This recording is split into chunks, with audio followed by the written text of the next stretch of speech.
back into me. Yeah, I'm hoping that fixed the YouTube. Looks like it might have done. No, still got a green. Something is wrong with YouTube.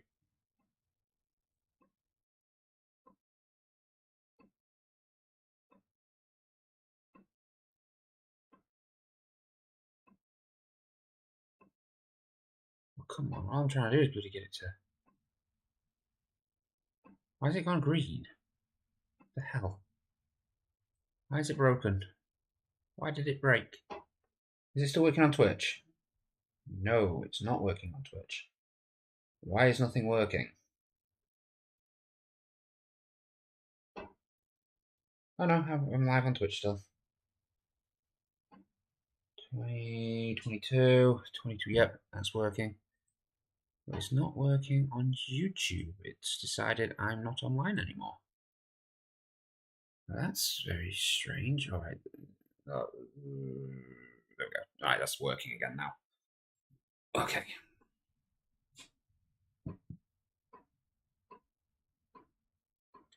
Okay, it's all working. It's all live again. I apologize for that. I don't know why it went down. So we were trying to work out this theory for chisel. On creation, I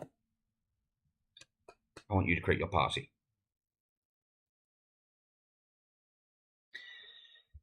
It's a party. No. Potent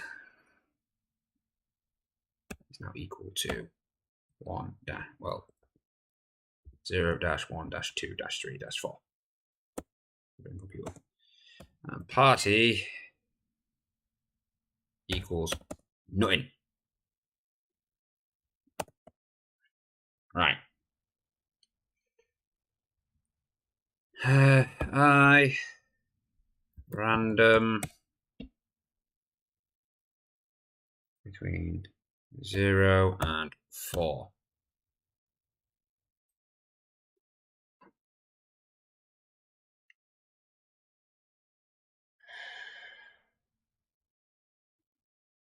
Potent.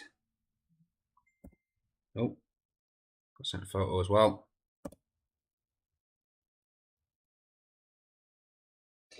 Yeah, I know, but I don't know why it did it, but you know, if you just refresh, it comes back in again.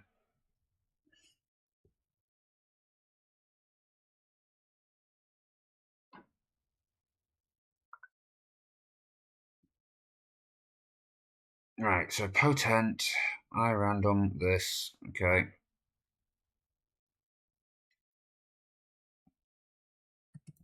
Array. Push.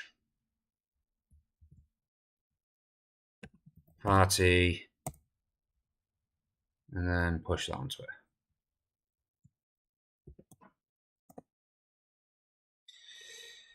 Okay, next, I want you to... Oh, wait, it depends what this I random was.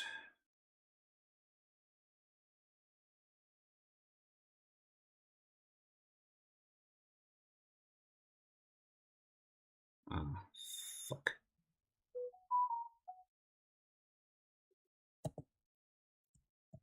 Variable show. I'm going to call chos. Variable chos.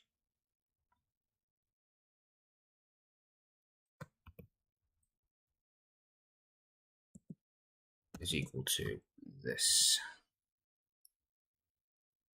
You shall be the chos. Oops, underscore chos.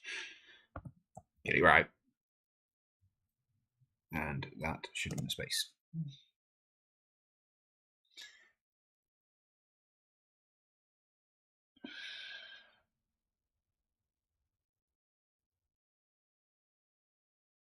This is randomly chosen from here. And it's put one in this list. Right, now what I need you to do is I need you to go to potent No. Ray. Delete. From Hotent. I want you to delete entry JOS. I want you to only delete the 1. So whoever you've just spawned is not coming back on this list. Next, if CHOS is equal to 0, instance create. Oh, my touchpad doesn't work. I've disabled it. Right, re-enable my touchpad because it's probably going to be easier for me right now. It says create. Right, I want this to be directly above. So x, y minus equals, minus 128, so it's 2 blocks above. On the player level, object archer.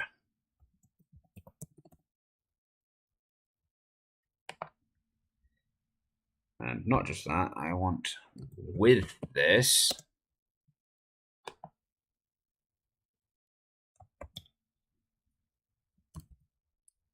fairy ID is going to equal what's, oh god damn it, you need to do a thing here.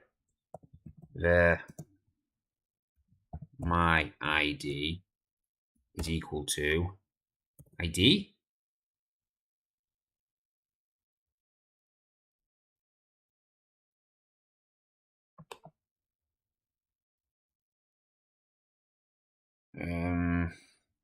Yeah, ID of this fairy, I think. And that is now going to equal my ID. And I have to put the thing in first. My ID, because it only works with variable numbers. Right, so that, technically I don't need that first, I'll last curly bracket. So it will create the archer.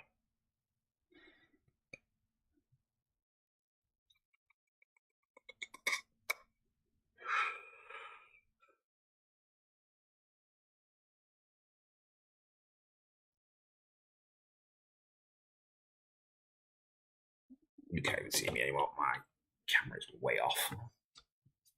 I didn't even notice. That's how much I'm looking at that screen. I'm getting too tired. Way too tired. But we're making it work. Is my YouTube crashing? No. It's just taking a really long time to update. Else, if JOS is 1.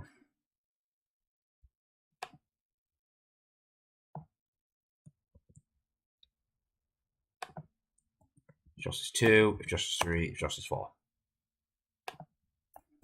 1, 2, 3, 4. Either way, it's still going to pause. Archer,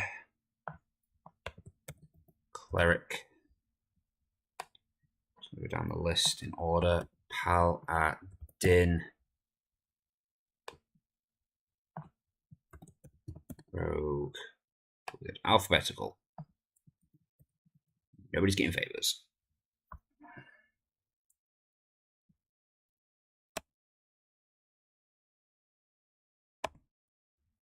Okay, so that should spawn the very first adventurer to the fairy.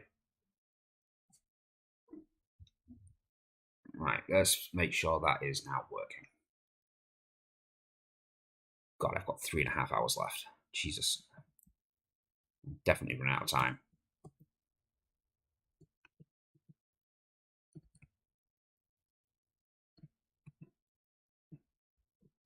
Alright, that one got a wizard.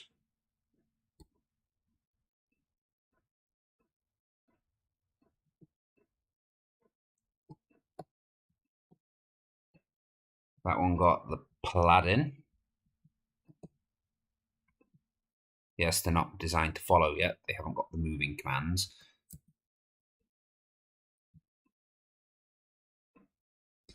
Just want to see that they are randomly spawning. I'm guessing, yep, you've got a wizard again. So I'm starting to get some lag now that it's starting to trace into all the blood. And that's the end of the maze. Cool. Okay, so 100% chance. Right, now I want something to do an 80% chance. If I random is between, right, roll a number between 1 and 5. If the number is smaller or equal to 4, meaning 80% chance, run this next piece of code.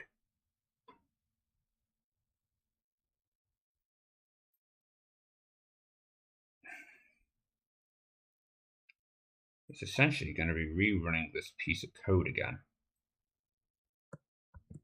but at a slightly lower value. Right, so choose just between 0 and 3 this time, because that's as high as it'll go. Shots will become that. Right, so party will gain whoever is in that position.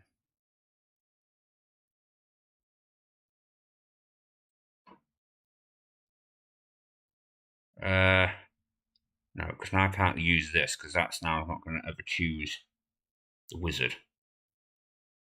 So this needs to be if... No, I need to put this to the end, so it doesn't do that till later. It didn't matter on the first one, because, hey, the choss was fine. So in this case, do this. Now, I want you to go to...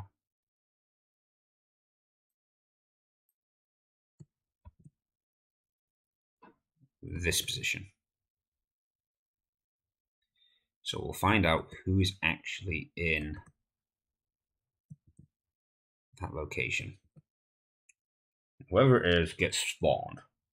Okay? Now, they're not getting spawned. No, that... Actually, you know what? I'm just going to change that to a plus. They'll get spawned below.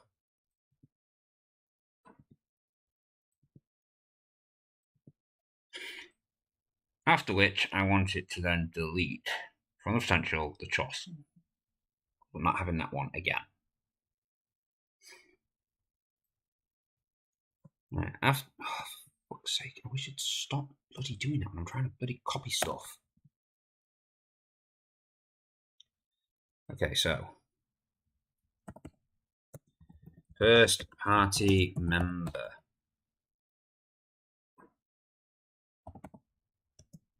%80 chance for a second party member.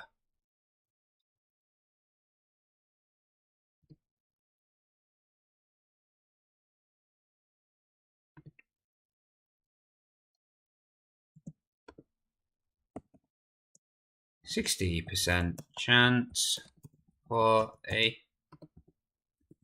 word third party member.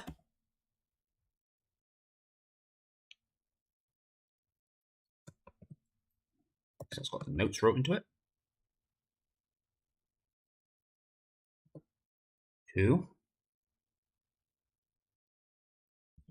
40% chance for a party member. Wait, what?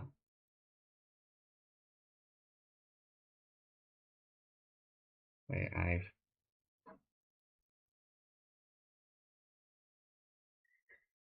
Oh shit, did I miss a number? That's an 80% chance for that party member. With a 3, 3, 2, 2, 1. And finally, Doesn't even need to randomise. Thus this becomes 0.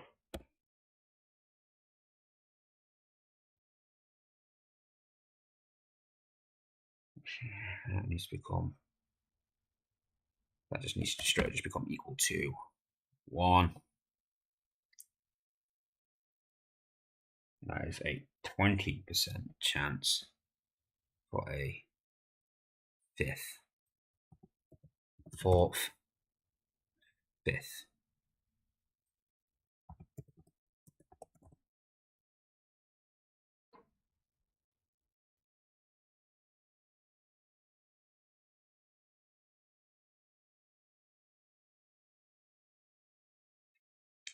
Right. So that was minus 1.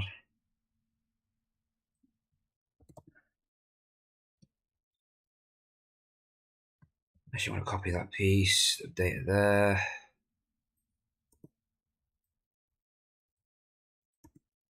I'm going to delete upwards because then I can actually see the numbers that are coming up. To the left of the fairy. The next one is to spawn to the right of the fairy.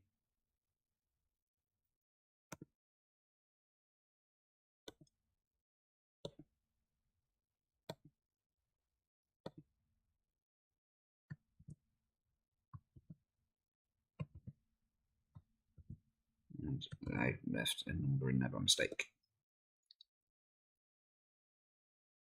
And the final one is to just spawn directly on top of the fairy.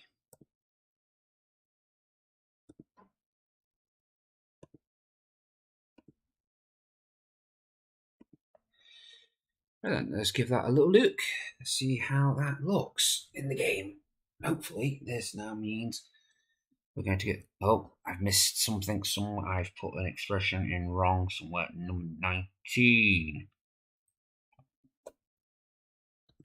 I've done that on all of them. Wait, what? Oh, that's correct. Less than or equal to.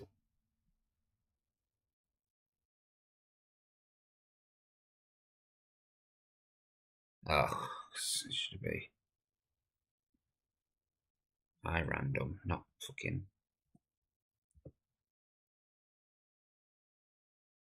Somehow I ended up with a space there. I shouldn't have done that.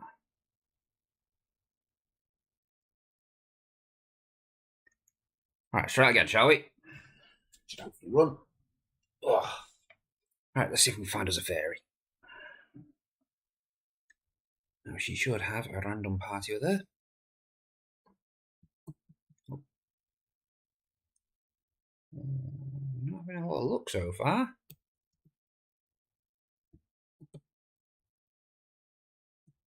Oh, she had a 3-member party, a cleric, a wizard, and an archer.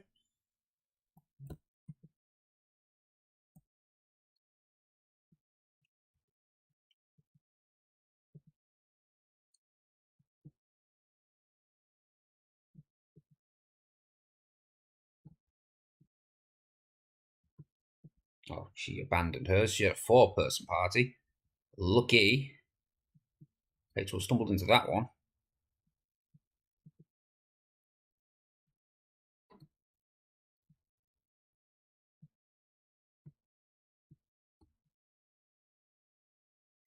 She's abandoned her party as well.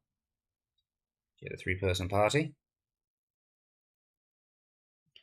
Right, we're starting to get a lot of lag now. Right. Well, either way, the party system working. They are now spawning fairies. Fairies are now spawning members of the party. Right. Hopefully, the party members know who their fairy is for the next line of code that I'm about to put into it, which will be the follow code. Telling it, hey, the fairy's moving away now. You should probably follow her.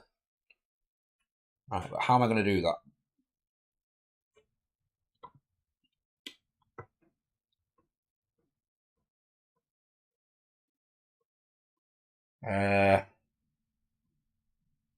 Well, whilst.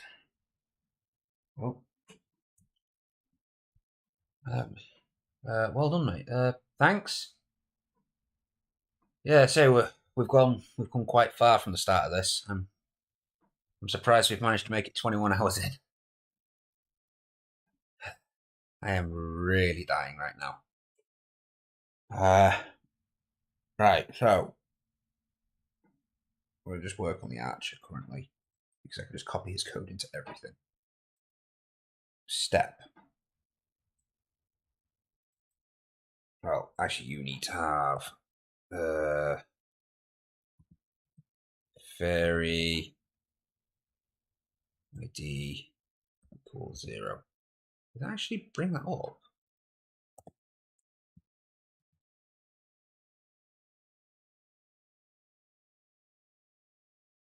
Yeah, okay. So I'm just going to run that in a debug mode. I want to see if everything's actually.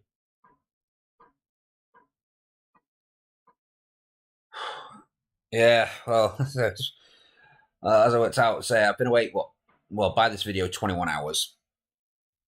I started preparing for this video an hour before the stream, so it's 22 hours. I was awake with Bad Shot for an hour before that, so it's 23 hours I've been awake. And I don't even know what time it was before that because I was just laying around in bed. So potentially, I've been awake over 24 hours. And I've still got 3 hours of coding to go. Oh, I did not make this easy on myself. I should have slept more last night. Right, let's just look at this cleric and archer. Right, so you came from him. So your fairy ID is good. Your fairy ID is also good. And that is the fairy. You also have a fairy ID. Right, so you're all accepting your fairy IDs now. Cool. That makes it easier for us to ID which NPC goes to which fairy for when they do their moves. So, step. If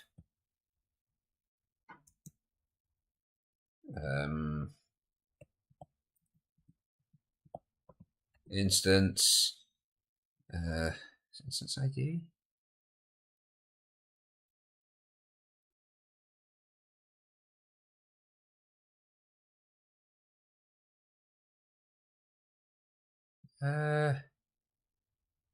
Forgetting how things work.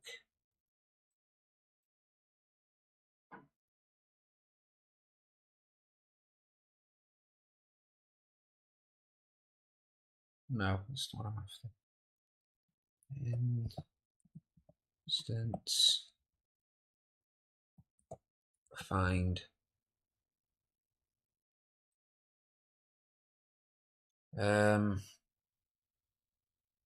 no, that's no. Get.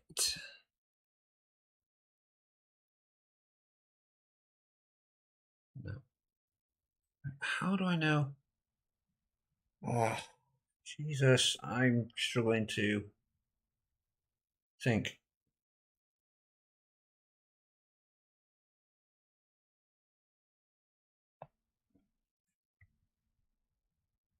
This is just service ID get.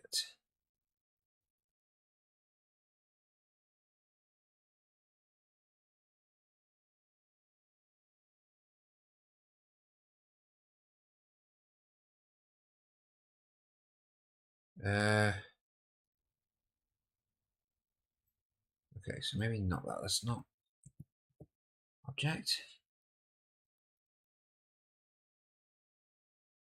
Subject exists.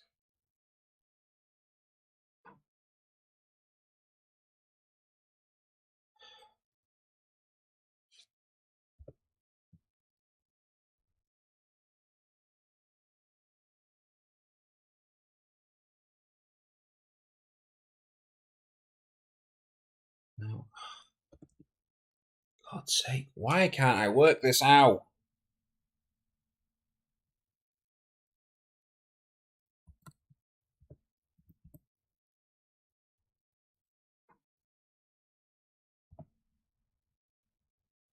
Right, there we go. That's what I wanted.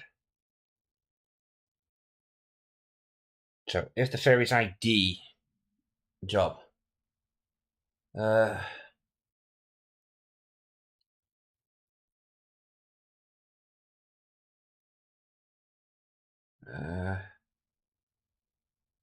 Oh, now you're giving me ideas. I've only got 3 hours left. Why, Morgan? Why would you do this to me? Uh, uh, uh, why? Do you hate me, Morgan? Was I a bad friend? Do you want me to suffer, Morgan? I can barely put together this. Never mind, program. Alright, I'll put it on the back burner. As I promised people, when the 24 hours is up, this whatever is on this will become a game. It will get published. I will then do support for it as and when. Who knows? Maybe I'll do another 24-hour or 12-hour stream down the line. Maybe a random Saturday or something, or a random Sunday. More likely to be the Saturday, or a day I've booked off work, because it makes it easier. Pause the time. Nope, not allowed. Not allowed to pause the timer. 8 o'clock today, which is in 3 hours, 11 minutes. This game goes live. So I'm not allowed to pause the timer. Ugh, Jesus.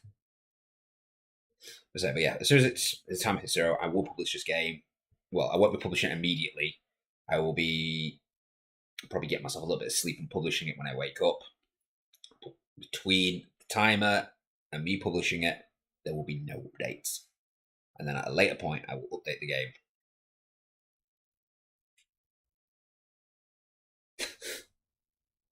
Well, can you get some ideas on how to make this work?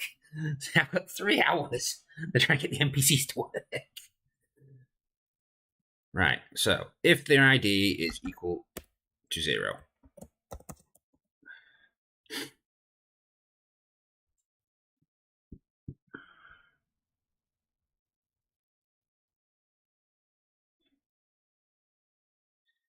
during this stage, it can randomly walk around the room, so long as it doesn't go past the fairy.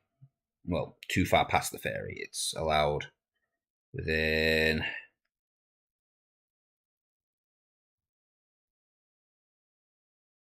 480, is it? I think it's 480.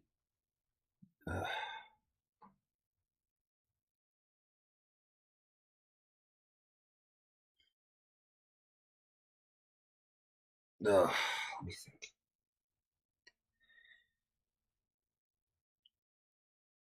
Right, so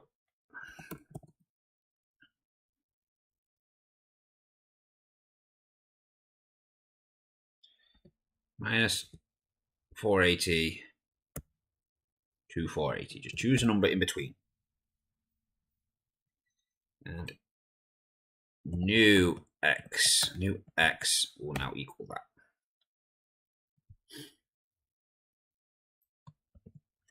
Then we want to do the exact same thing again.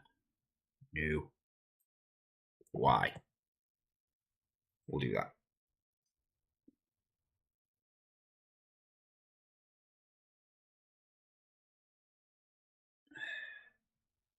that. Well, you need to start programming again, Morgan. Yeah, that's kind of what I'm trying to do. I mean, that fairy is in a set position. Based on what she's doing, depends what these guys are allowed to do.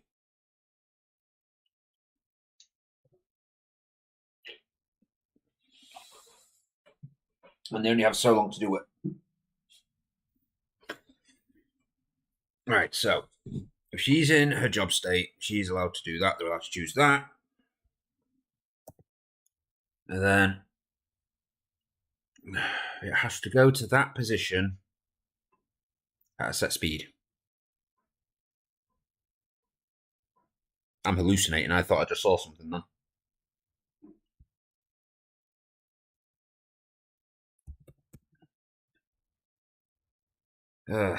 Is it a move? Move towards point. Yes. Move towards point. Let me get onto this. Get rid of this so I can actually see what's going on. New X. It's not typing. New X. New Y. Speed of. It's an archer, so I'm going to say 8.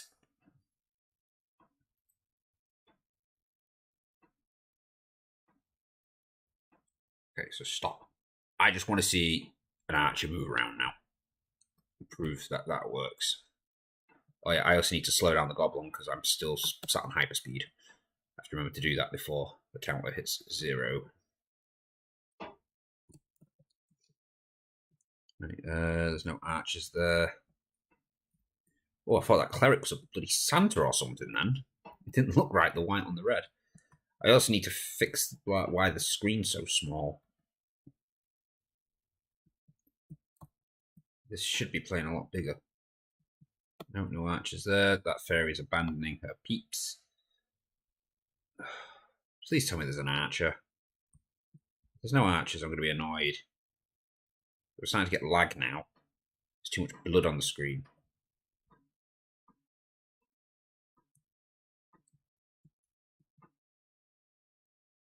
Oh, I think I know what's going on. Because they'll all be trying to get to the top left if so top left exists.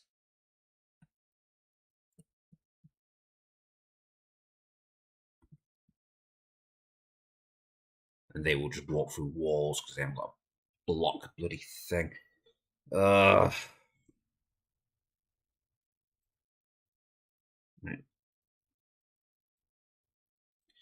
New X will actually equal your X position. No, will equal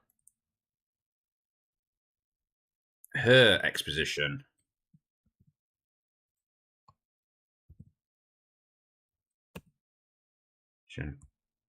Plus on that. That will equal her Y position plus on that. So it actually stays near the bloody fairy and doesn't try to relocate itself off the bloody map. Right. Now stop. Run in debug mode. I was like that during the last jam. So sleep deprived, I was sleeping. Seeing things that weren't even there. Yeah, I swear I saw like a carrier bag monster just then. And I was meant to run that in debug mode. Debug mode. Because then I can just pause it immediately and I can see if there's any archers. So that it only wants to have this new code. Paladin, Cleric, Rogue. Why do these doors have open variables? Yep, there's an archer. There's at least one archer in it. Right, let's go find this archer. I want to see him move. Just so I can prove that he is doing what I think he is doing. Ugh. Now, to imagine, I was originally planning on doing a proper coding jam not long ago.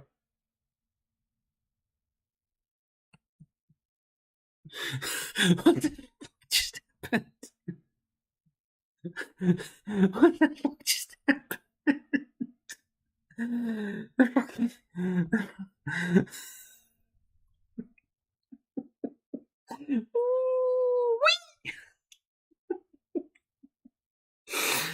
Okay, so the archers still not working properly. Okay, I think I understand why. Because it's every frame they're trying to do this.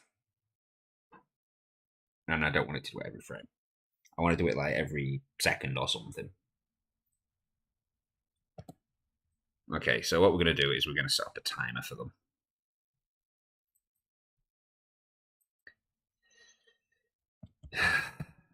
Timer equals 0.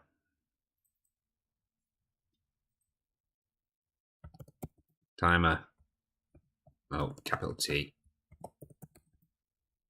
Timer plus plus. So every frame they'll gain a sec. If the timer. Wait. No. Let's do that the other way around. I need to put it inside here. If timer equals 60, so every second,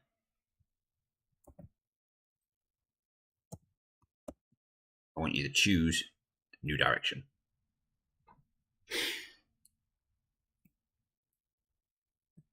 You should stick within the realms of your fairy, which I don't understand why he decided to just zip off. Oh. Oh, God, it's doing that again. It's going off the map. Oh, God, I never fixed that.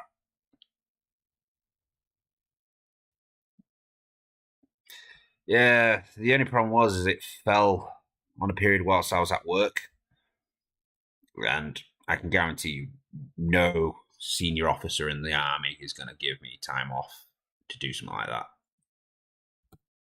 No archers. That was annoying.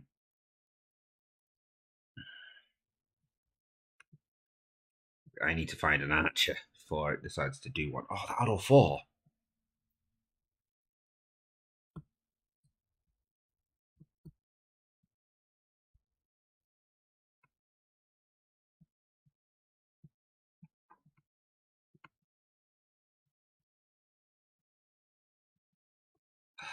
God's sake. Is it going to come back? Where did it go?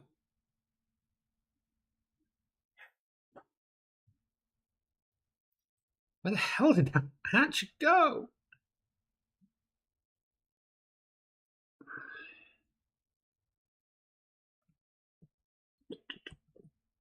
What the fuck? Where did that bloody archer just come from? Just, yeah, I'm going across the map. Why are you just randomly going across the map and not sticking near your bloody fairy?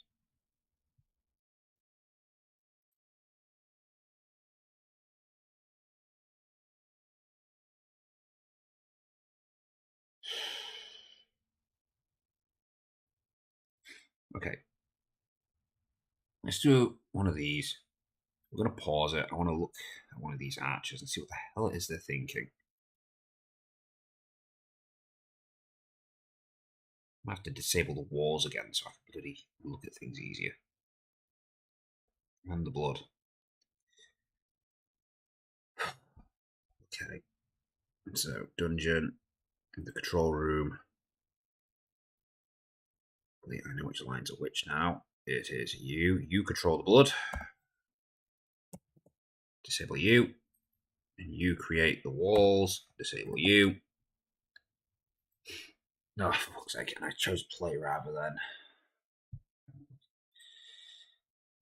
So yeah, medic. Nice. And something broke immediately. Fuck's sake. Unknown object. Not set before reading it. Fairy line 54.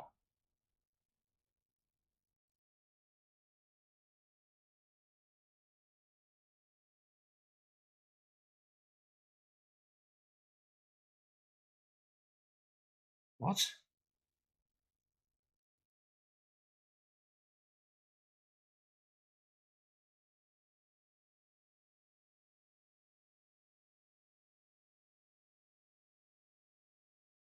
Paladin. Paladin. So that is definitely an object. Y8. Oh, for fuck's sake. Let's see what I've done wrong. Can I do that in the debug mode? That it will be in the far away. What line was it on? How is it? There is Y8. I've done that a few times and this made a Y8. That's my version of an ID10T. Which I've just done again because I'm flipping on debug mode again. Right, pause. Instances. Right, let's go through this. Let's find me a archer. Right, you.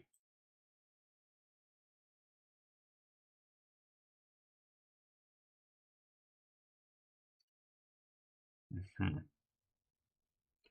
Where's your fairy currently?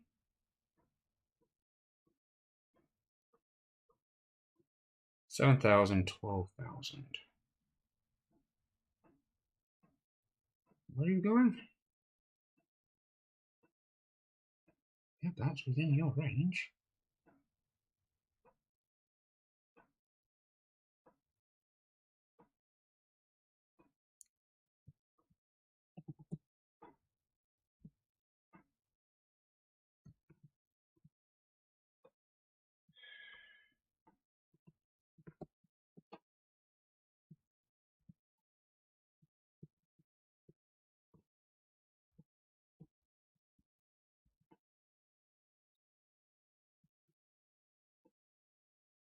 I want to see an archer because they just really do one. I don't get why, because they should be sticking through their fairways.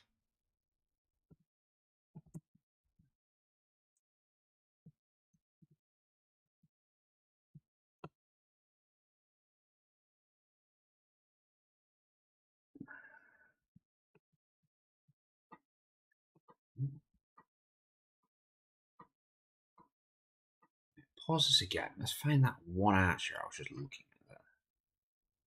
There's your code for again. Right, so currently your fairy is sat at about 11,000, well, 7,000, 11,000. Where have you gone?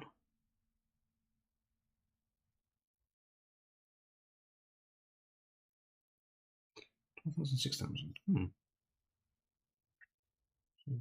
Close.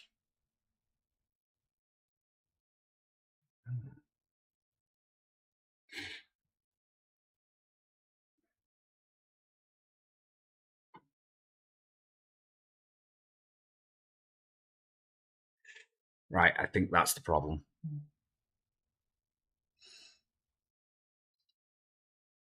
No, because as soon as that hits 0, you shouldn't be doing that. Also, every time that refreshes, I want you to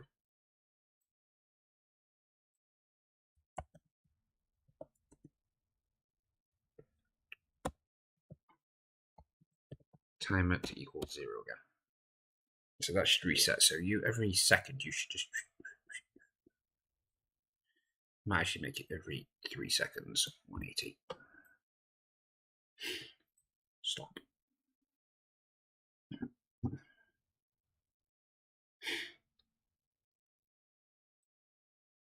Right, when you first came in,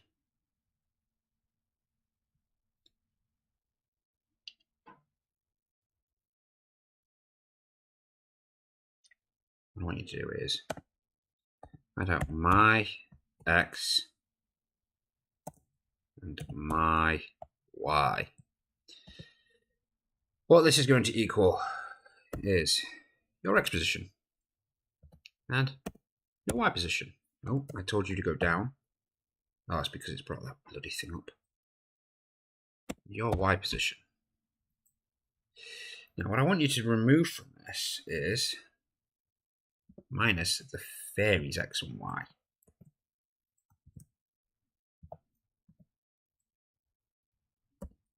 The fairies dot y. That way, you will know if your number was lower minus the fairy, that'll tell you what your x and y was in comparison to the fairy originally. Right. So, while she's on 0, that means you're on random, do whatever mode. I don't care. You shouldn't exit the fairy's range. If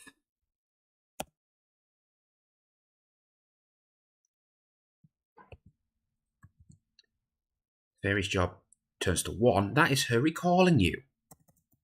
At that point, I want you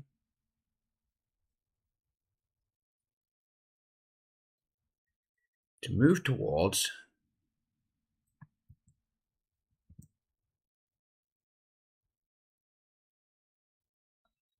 your fairy IDs. Oh, shit.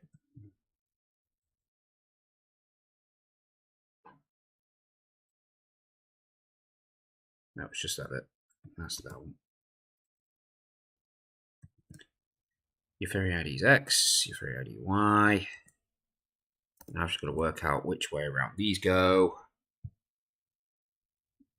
Because it's either plus my X or minus my X. So if you have a low number here, here's a higher, we'll say you have 800, here's 1,000, that makes you minus 200. Add it on, that puts you below. Here.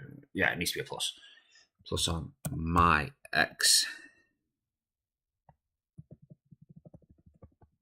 Plus on my Y. So it'll always take you to where you should be going.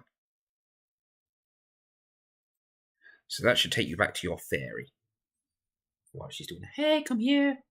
Hey, listen! Hey! Hey, listen! What's up? Greater than or equal to, because on stage 2. No, wait, no, that's her spawning. Because on stage 2, that's when she selects her new room. Stage 3, she goes to her new room. Stage 4, she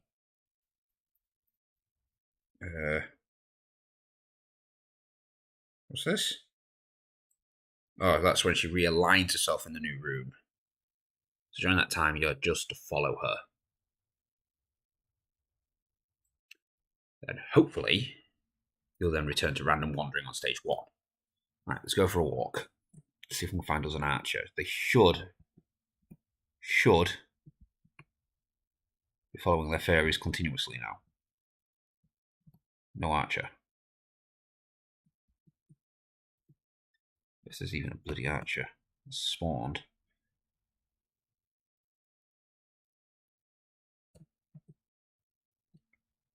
Yes.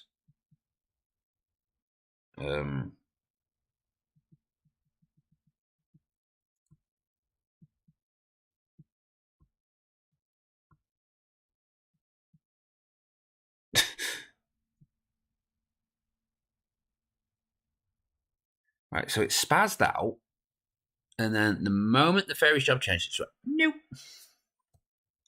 So why was that? What is in your code that's telling you to do that?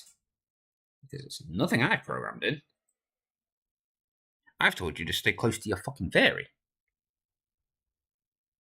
At all times.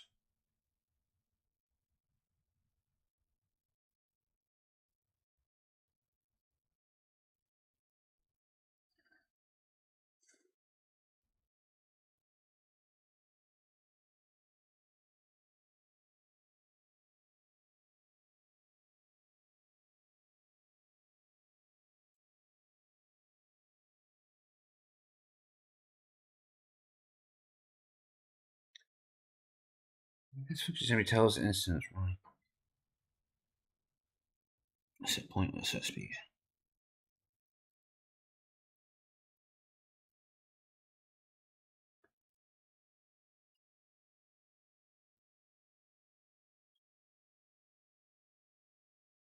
Is it because the move towards point isn't stating, hey, go to that coordinate and stay at that coordinate?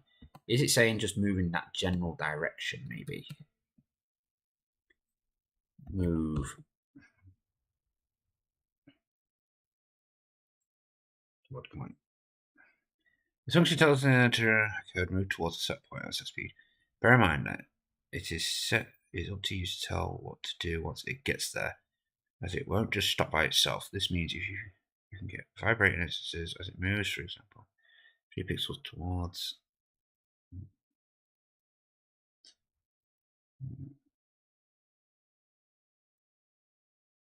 This is the way to see how far from this point this is moving.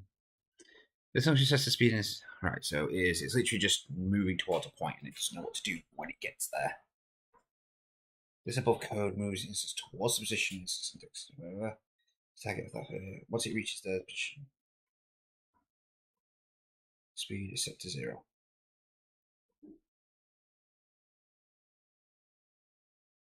The F point. Oh yeah, fair enough. I swear I just saw something move over there again.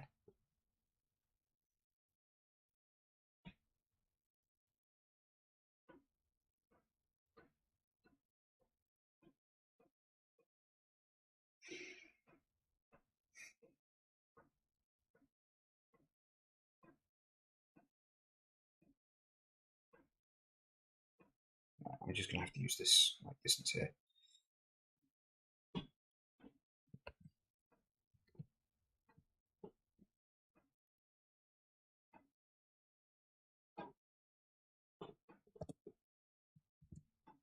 Move towards point. X, Y. I guess it means distance to point. Point distance.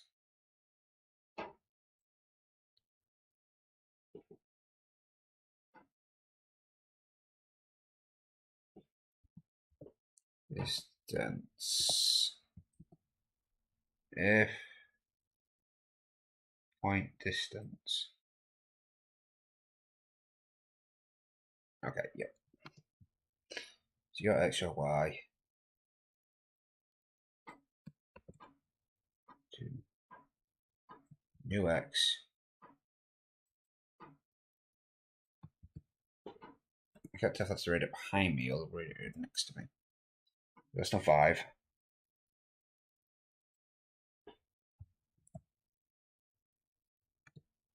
Do that. There.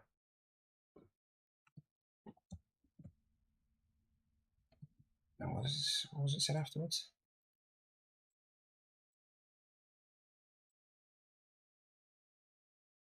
Damn it.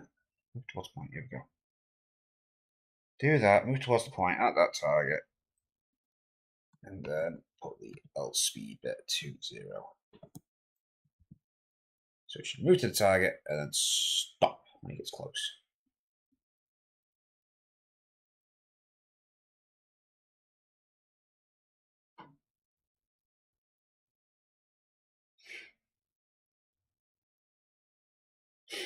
Notice how it was vibrating like crazy when it was trying to follow the fairy. The hell's that? So it just ran across my map, I think. High speed. That's not been a bloody archer. I'm getting annoyed by these bloody things.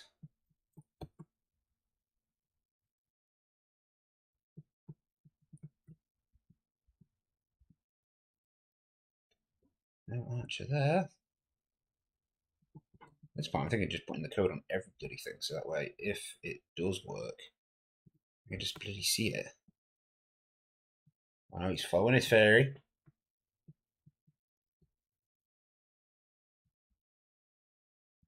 And then he's done one again. Right.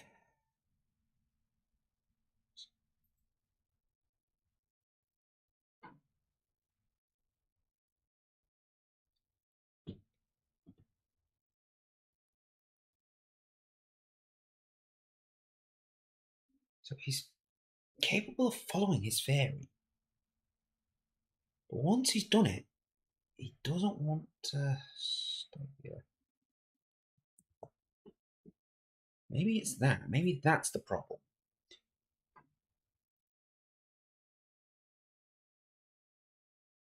Because maybe it's getting to a point where it's getting to the end and then it's like vibrating off in one direction.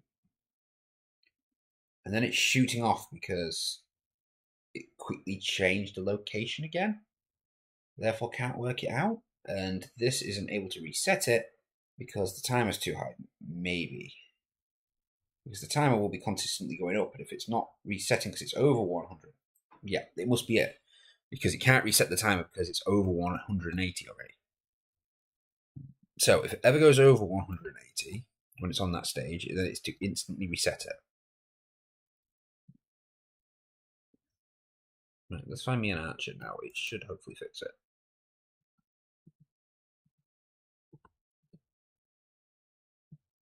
Yep, see, no, the archer can call back in. He's on her for some reason. He shouldn't be.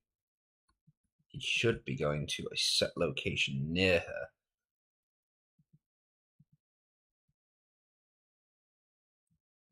And he's just doing one again. And I see, 3 seconds later, he figured it out.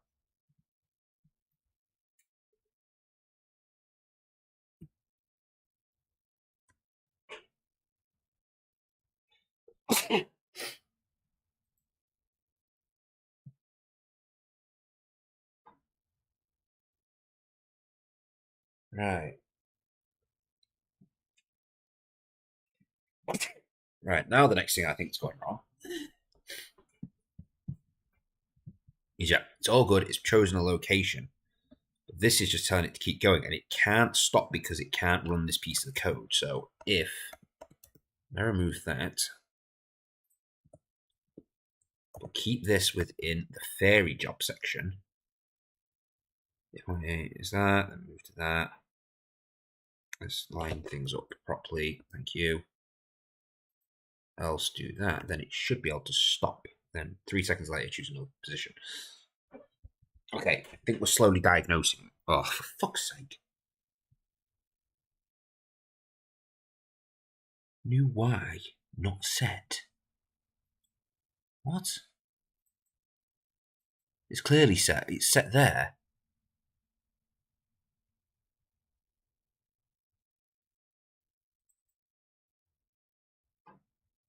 Oh, it's not set there.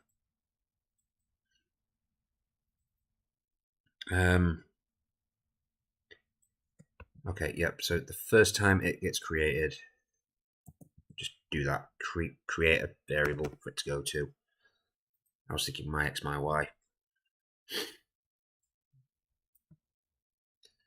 And once we got them to stay near the fairies, then we'll fix the vibrating wanting to be on top of her thing. Because that's just weird. It's like as if it's not reading the x and y properly. We also need to turn the walls back on at some point. I know it speeds the game up, so does removing the blood. It also makes diagnosing things easier because we can see the bloody variables right. He's following his fairy, he's following his fairy, he's following his fairy. I don't care, he's on top of her.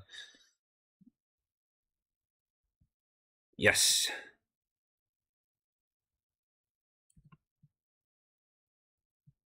Yes, he's staying with his fairy.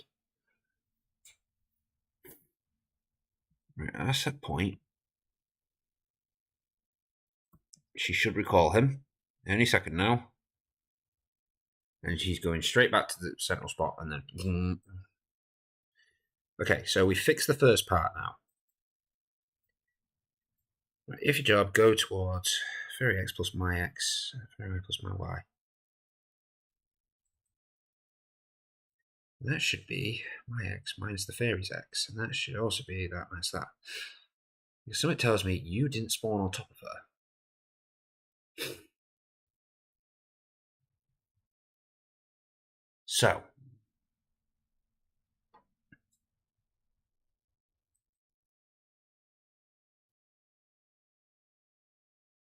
you should be going towards a point which is off to the left or the right of it. Also, I need to set it up so it does this again. Essentially. Move towards point. I need to put this, Control C, inside of here. And this is your new XY.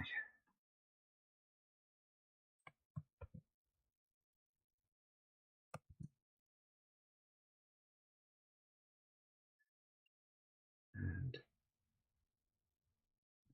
so you should be heading to the point near your fairy. But at least you're now following the fairy, even though you're vibrating. Cool. So this works. Sweet. NPCs now follow their fairies. Right, so let's put this into... Oh, right. We need to copy this create event. Control A, Control C. We need to put this into everyone's create event. Control A, Control V. Control A, Control V. Control A, Control V. Control A, Control V. Now I want this in your step events. So add step event step, Control V. Add a step event, Control A, Control V. Add a step event, Control A, Control V. And then add a step event. Once again, it doesn't matter that they're like basically raping her. So the fairy is always parented the players. Pretty much, yeah. That fairy is... The idea is because they can basically go from room to room and spend so long in it and then move to the next room, I needed some way for them to know which room to stick around in, which room to protect for a little bit, and then move on. And I thought, if I just have them follow a fairy, it's fantasy-like, Zelda and all that, then, they'll know, hey, I'm supposed to be in this room now. I'm supposed to be in this room now. It makes it easier to keep track of where they're supposed to be. So hopefully now, when we go to the next... Oh, for fuck's sake. Paladin. Why did you break? Unknown object instance index 0. To find instance of objects index 0. Line 5, fairy ID. In the create event. What went wrong in the Paladin's code? Line 5.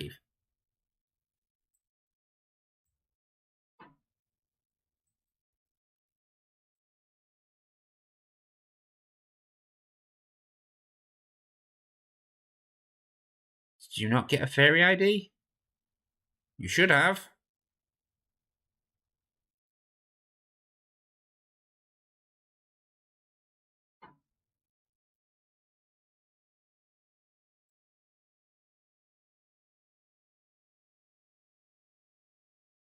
Now the wizard's broke. Let's find instance of object index 0.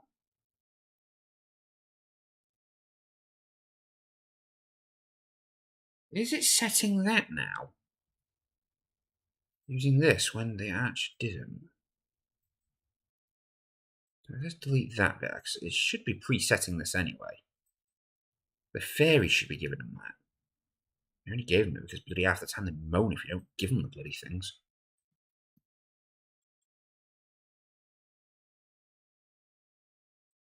It says remove the fairy ID. Potentially the 0 may have been breaking it.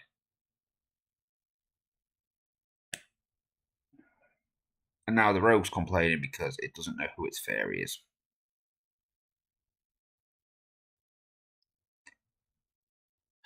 So.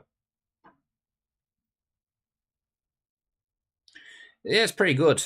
Apart from moments like this where, as you see, they were like, no, I don't like the fact my fairy ID equals 0. And once you remove that from them, it's like, I don't know what my fairy ID is.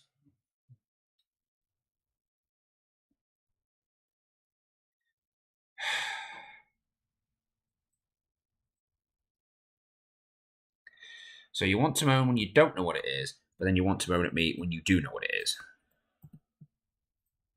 Are you sure that all these characters aren't all just women? Because I had no problem when it was just the archer running around. He's clearly the manliest of them all. Oh look, now they're okay with it.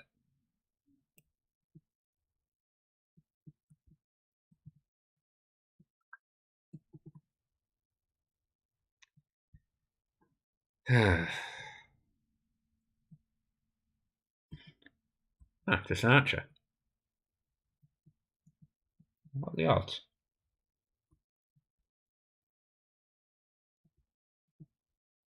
I'm gonna look for another pie.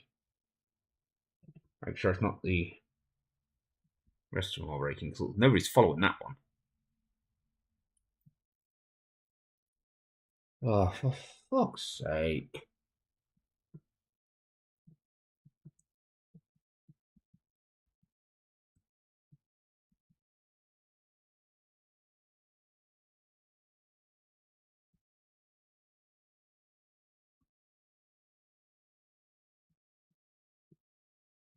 What the hell? Why'd that cleric just run off?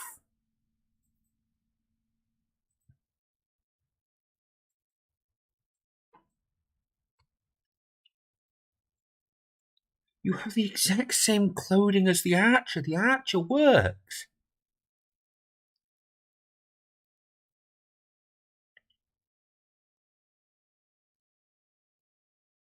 Ugh. 2.5 hours. I can't figure out why this isn't working.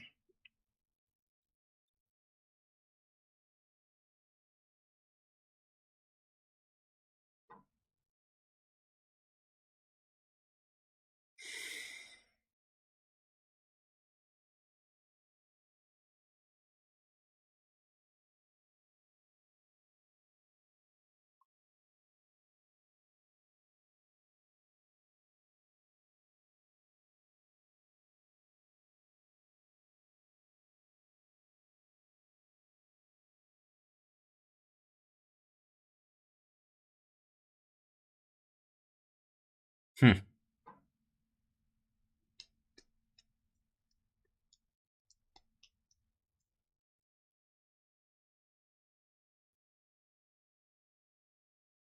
So why does the archer work, but nobody else works when you all have the same code?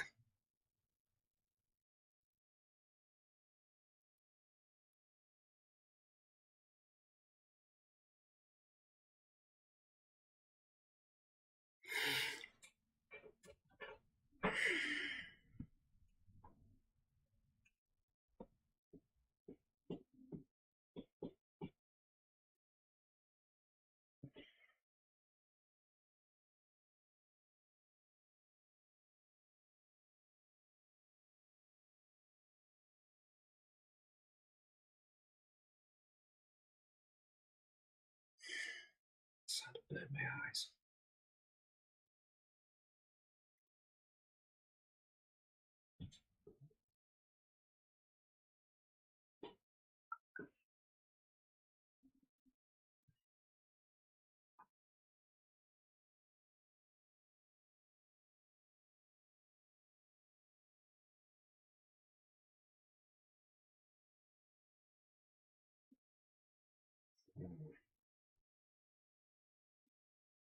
Let's just try doing a clean wipe.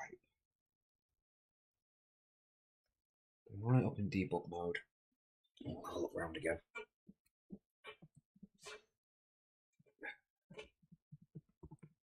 I have no controls.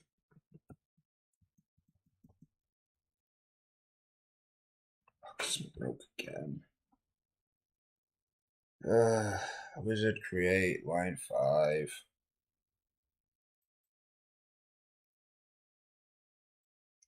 Right, what don't you like about this line now?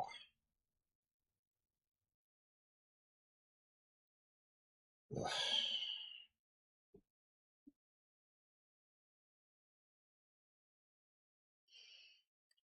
The thing is, Mr. Wizard, if I remove that fairy ID 0 from your code, and I tell you not to have that, you are going to kick off at me. Because you won't know who your fairy is. Because for some reason, you have decided that you want to look at the next part of your code before your assigned fairy decides this is who you are. So my suggestion to you is to wait the fuck up for 2 fucking seconds so that the fairy can tell you who the fuck she is.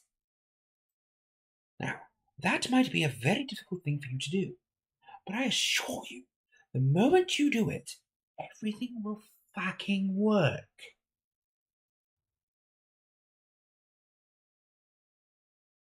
Get me?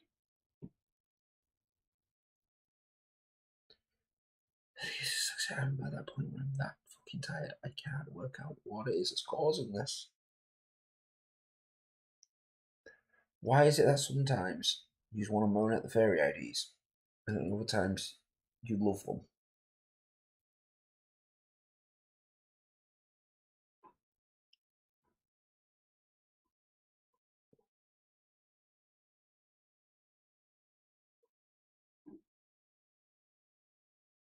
Hello, Jack Turtle Games. Welcome to the stream as we slowly die in the last 10, 20, well, the last 2.5 hours, trying to figure out what's wrong with my code. Why it works 1 second, and the next second it doesn't. I guarantee you, if I run this again, I'll have no problems with the wizard. Note this time, Paladins crash.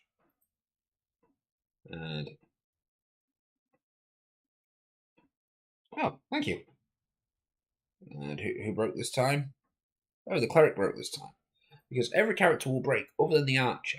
The archer is the only character that seems to work. Yeah, the archer is the only character who seems to work, but at the same time doesn't want to work. Also, hello to one like Felipe. And as we saw there, I ran the game up. Every character now works.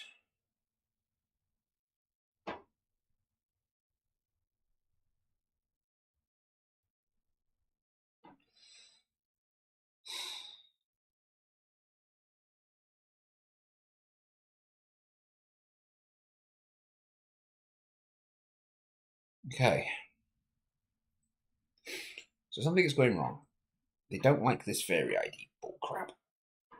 Why not? Why do they have such problems with it?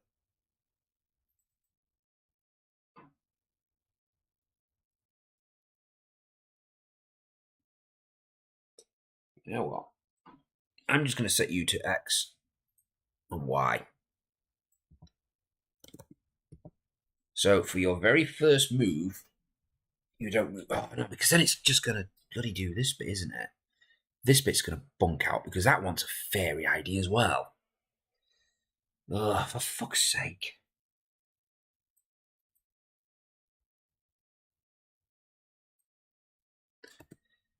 My X, my Y.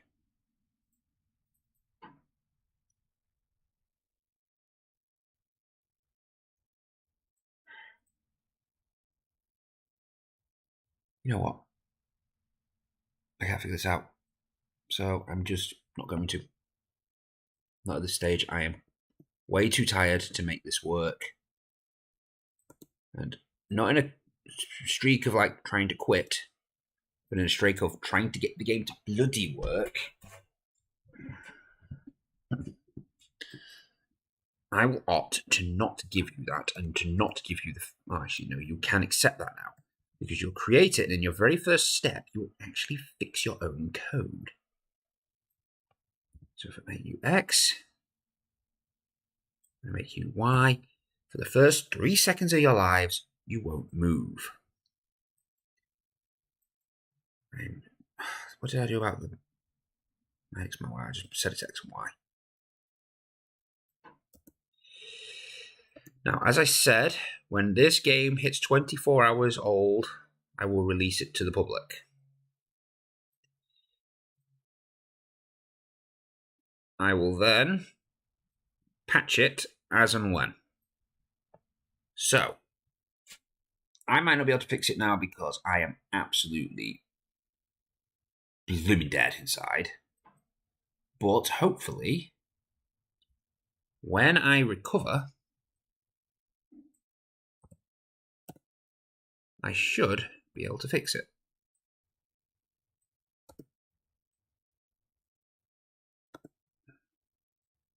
At which point, I'll be able to release the patch. Because all I have to do at this stage is just get it to a state where the game bloody works.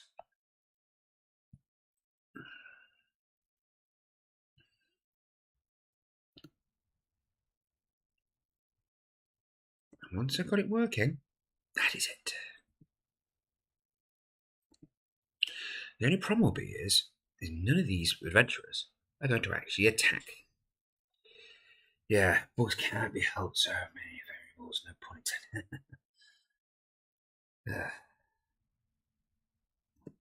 So yes, so like I was saying that, I'm just going to get it to work. Then once I've got it working, I can release it to the public, and then I can patch it at a later date. I've already fixed that bit. And then you, I don't know why I'm bothering to fix you because you already bloody work, but I want to keep everyone's code exactly the same so I know you're all going to behave exactly the bloody same.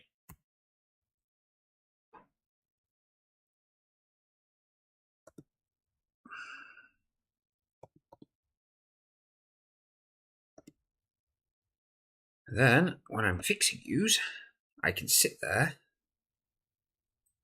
and just problem solve one of you until you work. And then I can problem solve the next one until you work. Really, when I did this, I shouldn't have released all the characters at once. I should have just stuck with the archer. Right.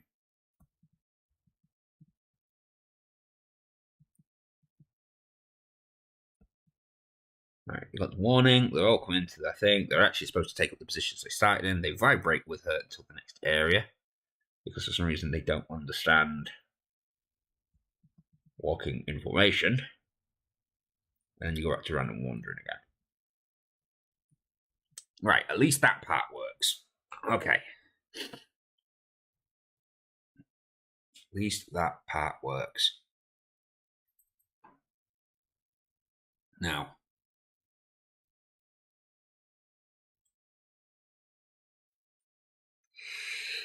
I might have to change how this code bit here works.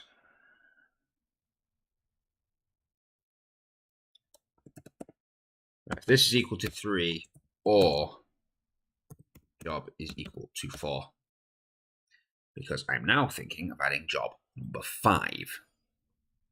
This can be enacted at any point, at which point it is to remember what job it came from and then go back to it when we're no longer in job 5 state. Right, so this is getting crowded. Prev equals -1.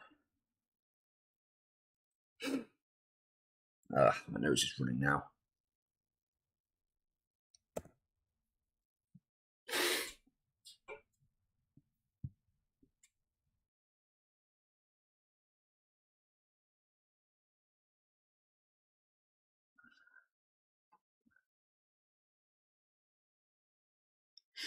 Right, here's the problem though, because it's also supposed to be moving in a set direction. But I guess it can't move in that direction if it's not on job 3 or 4, so it'll stop.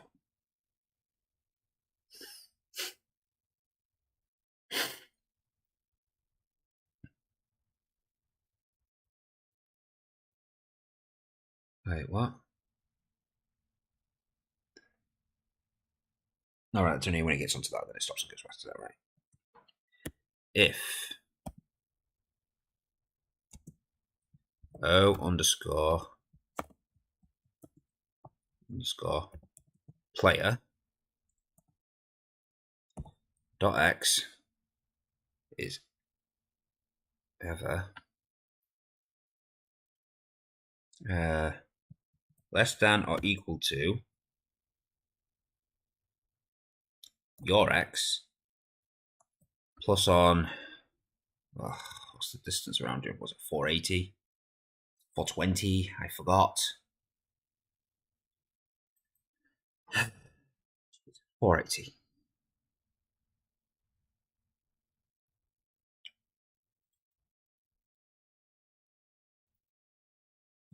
So, if my x is ever less than or equal to your x plus 480, if I'm below you, but within 480 or above,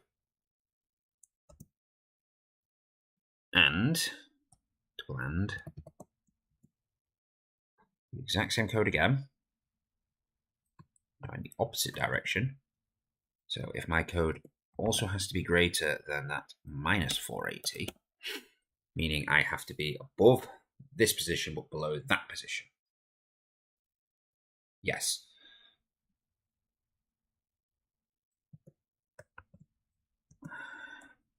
And now we do the same thing again, but with y.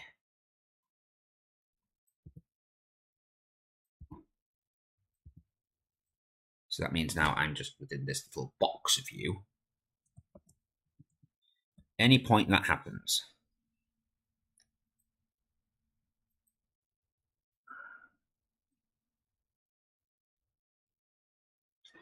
I want you to set the prev to equal the job number that you're currently on. At which point, I want you to set the job number to equal 5.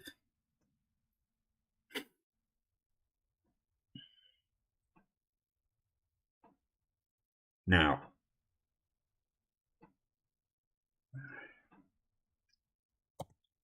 so if I'm not in that box,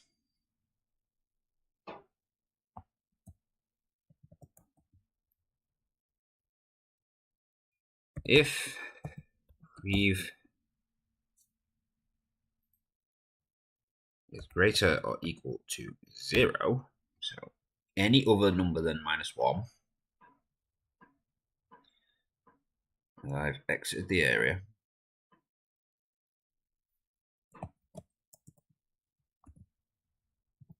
then I want you to set job to prev.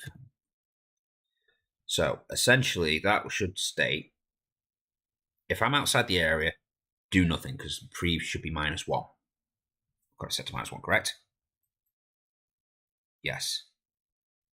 If I come within your box, then you set the prev to your current job role and you take over job role 5.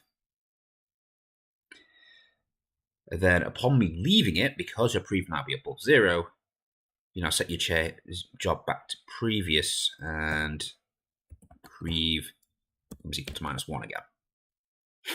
So if I come near a fairy that's trying to move, she should stop.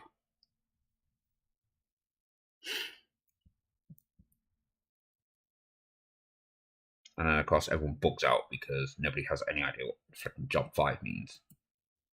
But let's go find a fairy and make sure she is fully capable of stopping. And I get too close. And then going back to normal.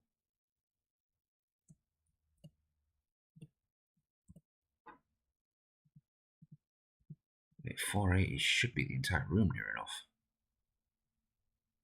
I think.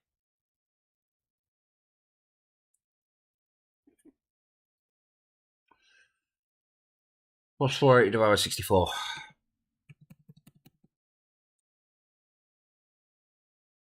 Right, 64. And 7.5 blocks of her. 1, 2, 3. So essentially anywhere in this room, she stops.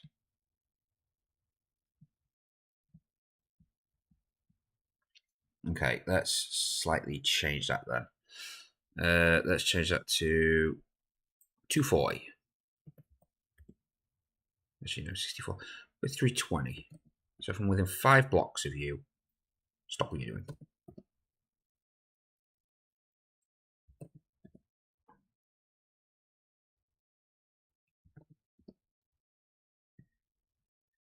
I'm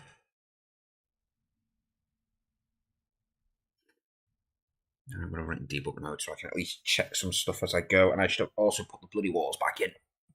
I'm going to put the walls back in. Not the blood yet. Room control. Walls.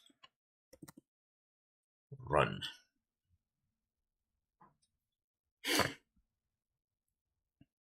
Okay, let's have a look and see. At least now I've got some grid-like formats so I can see what's going on. So they are randomly move. They can call back in. I should be too far away for her to not continue. Any second now she should move.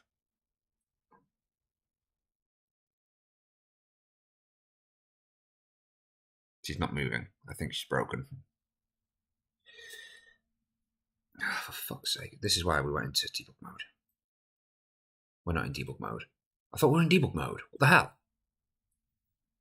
So I can look at her states and see what the frick's going on with her. Because it looked like as soon as I came within bound of her, all of her guardians just ran straight to her. Yeah, see, you'll just run to her.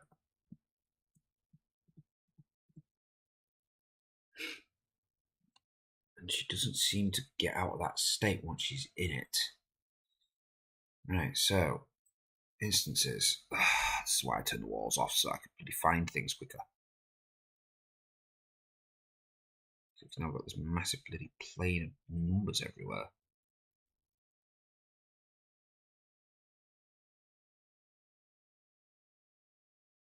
It usually spawns me after all this. Before that lot, right. I am currently at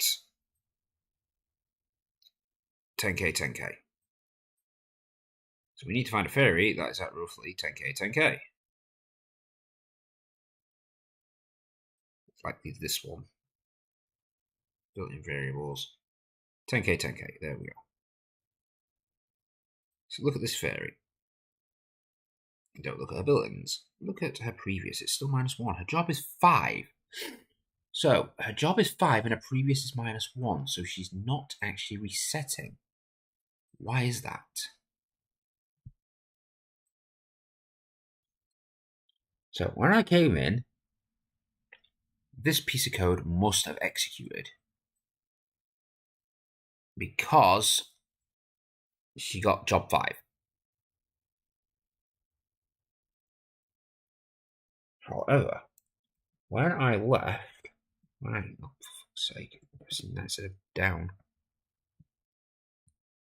Oh, when I left, got out of that area she was in, her previous code was indeed greater than 0. So her job should have become the previous code. The previous code should have become -1.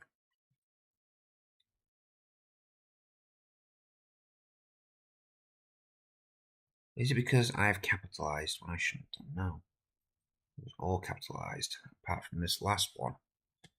That shouldn't have done it, because that should have stopped it from going back to being -1. No, prev was -1. Where's our previous was still 5?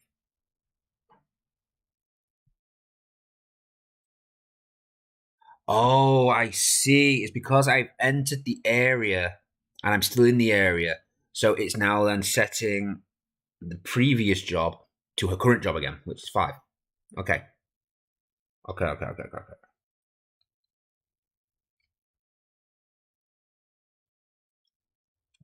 So in this situation then, all I have to do is then put in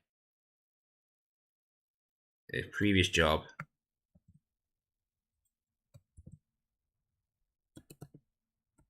is equal to -1 and all that. So it can only do it once. It'll activate it once, put her into job 5 mode.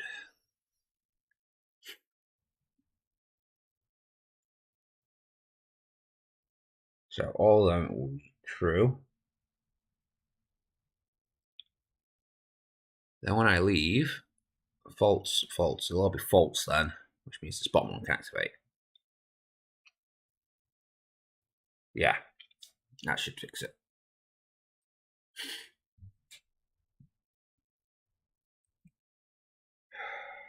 You're desperate now.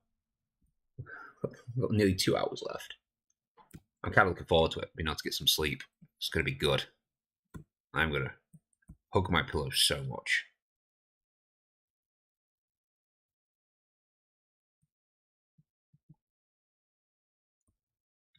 I mean, they all vibrate now when I get close to her. She doesn't like job 5.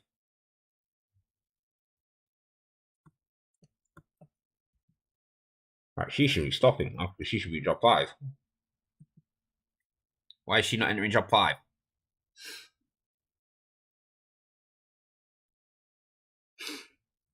I think I know why. Because, right, yeah, because it's not activating the top one because not all the conditions are true. So then it's activating the bottom one, which is then instantly setting the previous job back to a previous job, which then means the top one works again, for fuck's sake. So it's just causing this massive loop over and over again. Right, so what I want is, if I get close to her, if I'm within her range, this needs to activate. But if that is true, then I want you to set this to that. So only if the previous job is equal to -1 are you to do that. Then set her job to 5. That way, if I'm within range, this bit can't activate.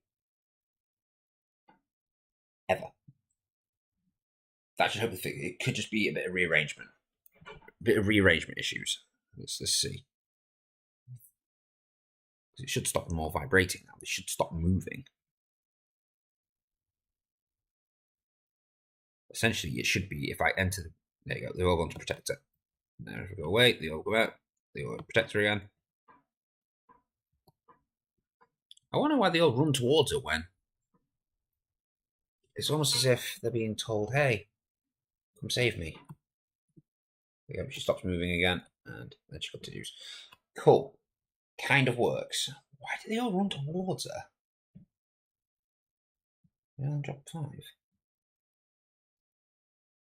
There's no code here that tells them job 5 run towards the bloody fairy.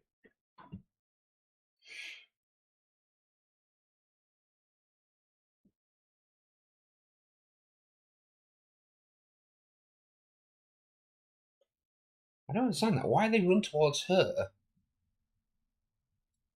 the moment I come too close? What is creating that reaction? I kind of like the idea. I mean, it's good for now, keeps them together, but why?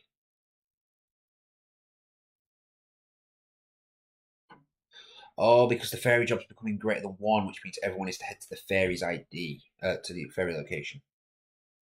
Right. Okay.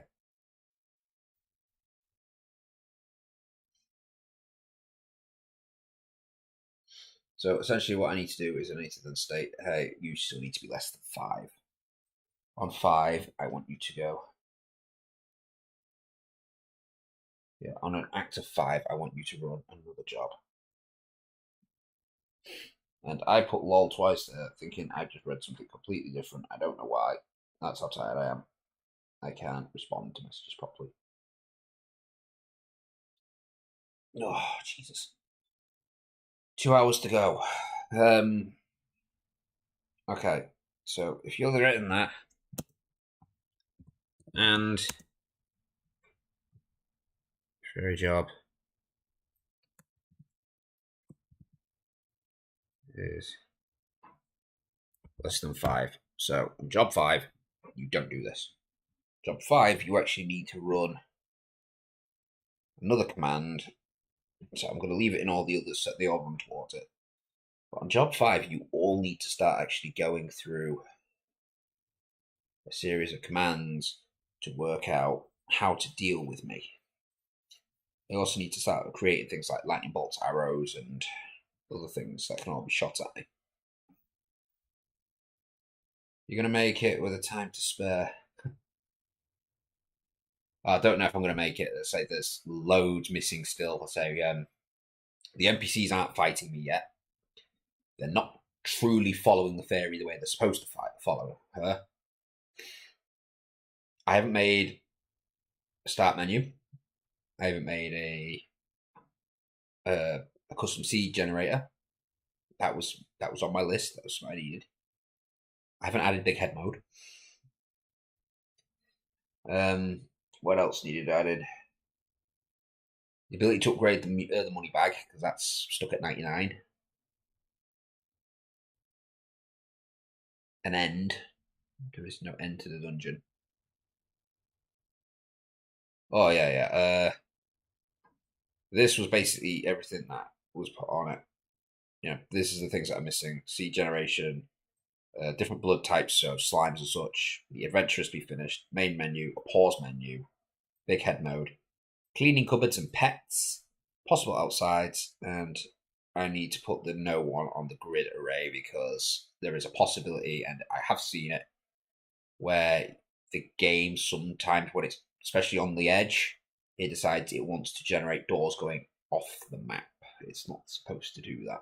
It's supposed to go in any other direction. Oh yeah, nice. I've been watching some of your. Oh, I hope you enjoyed them. I mean, they are a bit very basic, and the quality's quite bad in a few of them. In a lot of them, my text just all over the place. Sometimes it works, sometimes it doesn't. Some days it just decides it just doesn't want to play.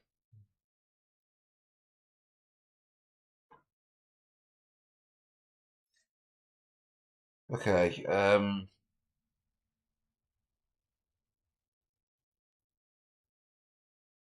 actually losing it right now. I'm struggling. Wait, if I got 2 cans on the go? No, that was empty. No, it's fine. It's fine. It gives me a chance to think.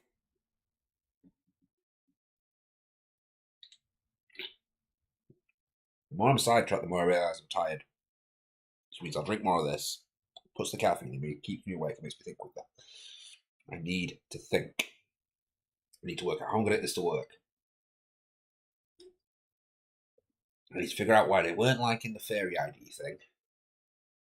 And sometimes they were, then sometimes they weren't, sometimes they were. Ugh. I might just have to work on the main menu.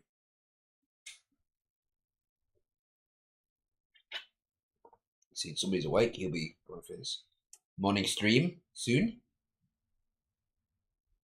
Hopefully now. So, recommendations. Sergeant Badshot on Twitch. He'll most likely be playing Raid. He'll also be on YouTube playing Raid.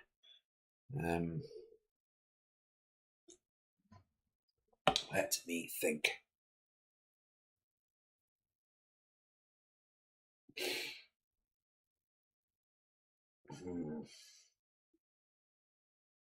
Pause menu is going to be a nightmare. So is the main menu because I've got to create buttons. I hate creating buttons.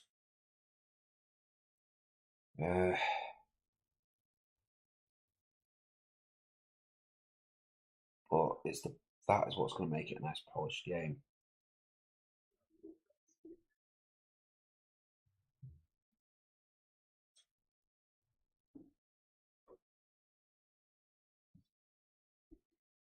And if I don't put terrible still. We have a semi-working game. Yeah. I've disabled the blood again. Let's go find one of them. This way. This way. We have NPCs now. They move around. If you get near the fairy, they all run to her. Hmm? If you run towards the little fairy, they all run to defend her. But they don't attack you. And if you get in the fairy's way, it's just like, no, I'm not moving. Yay, NPCs. So, next thing's next. I need to get the NPCs attacking me. Right. The cleric is not an offensive one. She is going to be healing the others. The rogue needs to come in close. The paladin needs to come in close. The wizard and the archer are probably the best 2 at the minute. That's why I'm working on the archer. Okay, file new. We're going to create an arrow. It's going to be 32 wide and no more than 8 tall. It's going to be a bloody chunky arrow.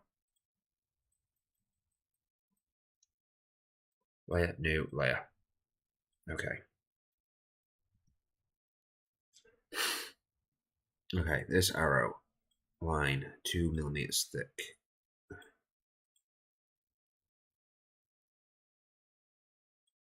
It's going to be like that. What's these? Jesus Christ. I think I'm getting sick. Right, I'm going to have red. Jesus. I'm a sneezy boy. Alright, I'm going to have you as red fletching.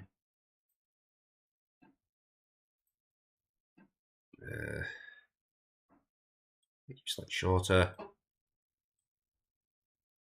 Why does that not look like an arrow anymore? It looks off. Anyway, custom. Don't want the arrow now. I want a triangle. I'm going to do you in mid-grey.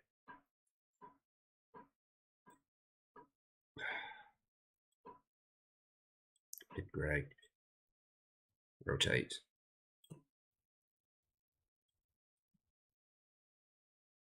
Make it slightly bigger. There we go. Arrow. File. Save as. PNG. Arrow. Okay, back to the game. In my sprites, in my characters, I need to add the arrow sprite. Score. No, wait, no. Sprite underscore arrow. Then import the arrow. Sweet. Now, what needs to happen is I need to create a object. Object underscore arrow, which will also have the no, too far. Arrow masking. Now, from this,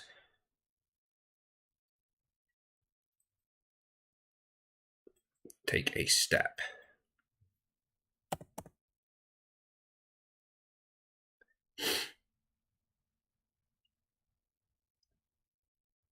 If at any point, if player right,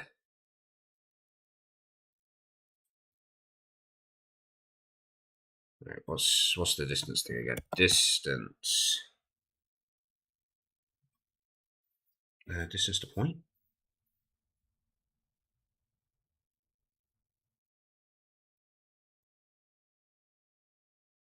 This function calculates the distance from the edge of the bounding box. The calling distance to the specified XYZ. No, that's not the one. I want the one that's going to give me a true vector from XY point distance. Here we go. These functions return the length of the vector forward. Right. Okay. So, from your x plus 32, your y plus 32, so it's in the middle of your model, to O players dot x plus 32, so it's in the middle of their model, and then there he goes. He started his stream. I could hear him. Aha. To y. Right. If that is ever less than or equal to 300,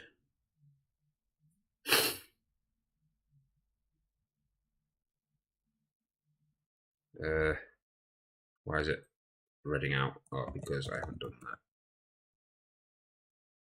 Right, and I would prefer it if there's no wall in between us. How can I have it set to see a wall between us?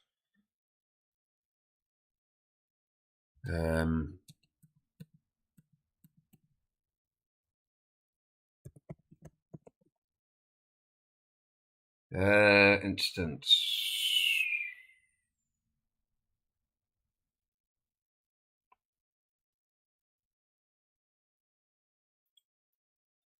If instance exists.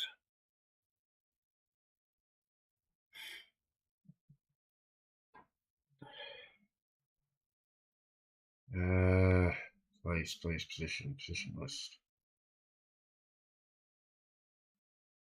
Between. Is there a between command? No.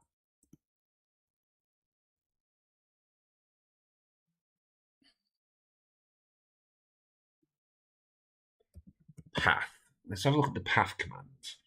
Again, these are commands I don't really know that well. Path exists. Which says whether a path with the given index exists or not.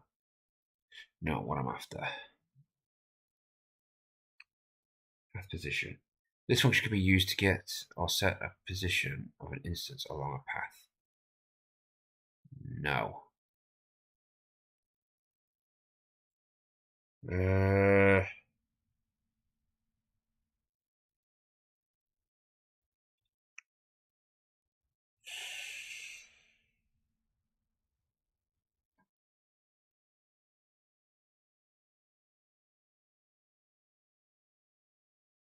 This function computes a straight line path from the current instance position to a point specified by x goal or y goal values.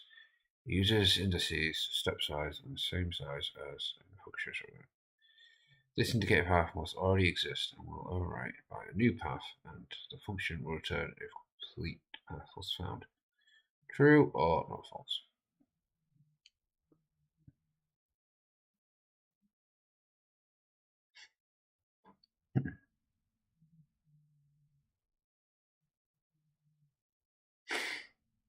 Okay, that's kind of what I'm after.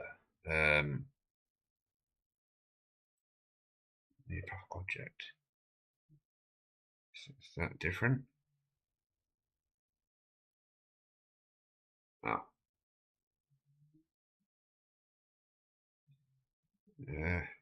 Potential path. Ugh. Yeah. Yeah, more runny. Function computer path is position.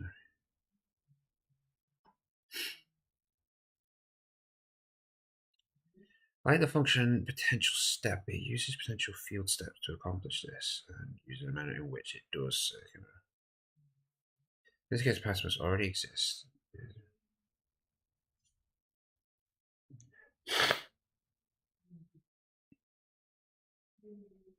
No, I'll have to do the linear path. Index is the path to be used.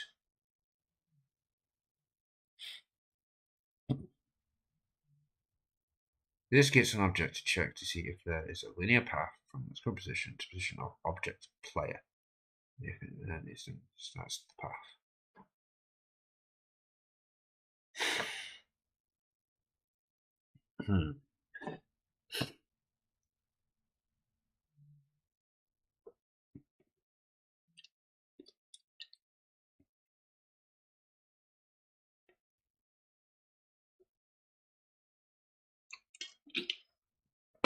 Okay, I think this is the one I need.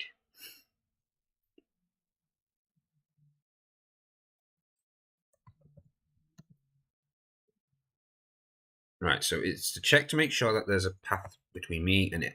It's less than 300. It's to create a path. Once again, between me and it.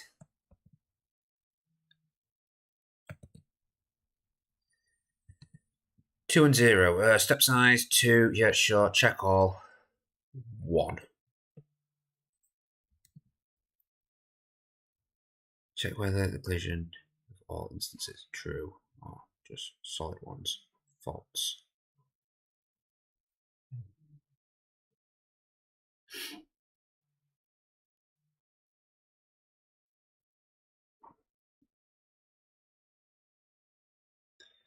So I think essentially that's stating, hey, there is something between us. This isn't going to work. If not,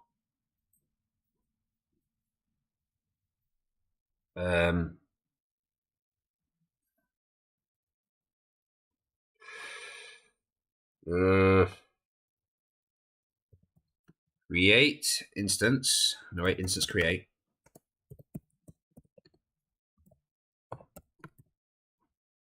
Okay, layer at my x plus 32.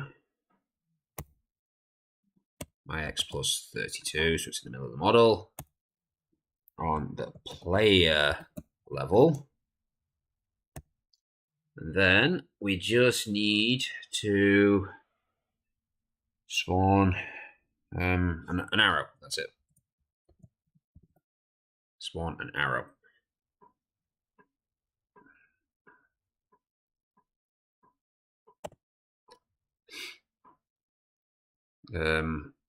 No, this needs to have a width.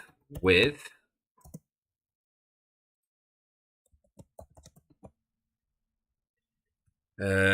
It needs to then get a rotation so that the arrow knows which way it's facing.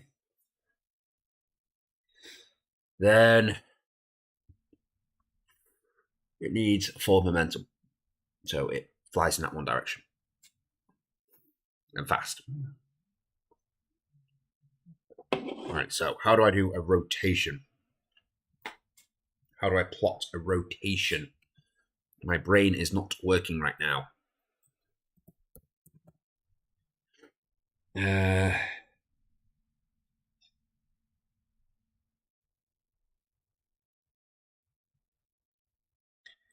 No, I want to get angle.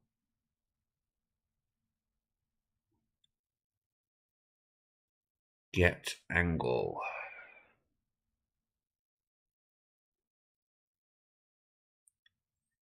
Uh,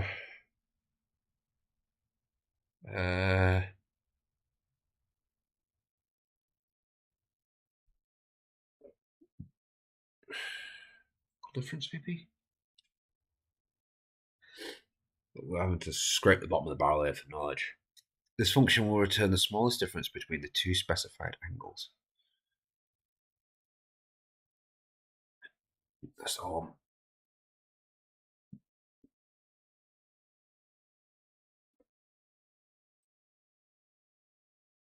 This file sets the image, the angle rotation of the sprite.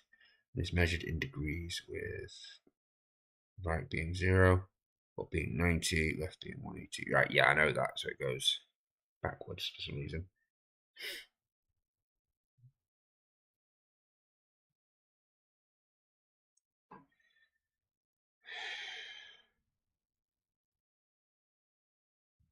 You look over, rotate the sprite, for instance, to always point at the mouse position.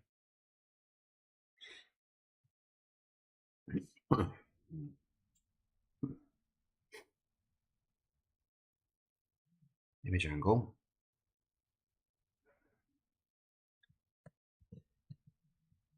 Image angle.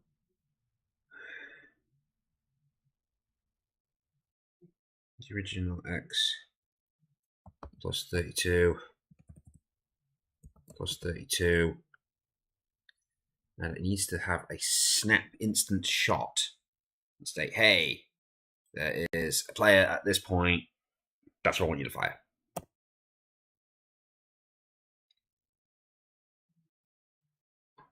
I don't want it just being going continuously. I need it to just set and be done. We'll try it. We'll try putting player X. O underscore player dot X plus 32. Maybe the same for Y. I have a funny feeling though, when this shoots, this arrow is going to. That is not the right type of bow. I have a funny feeling this arrow is going to be a freaking seeker.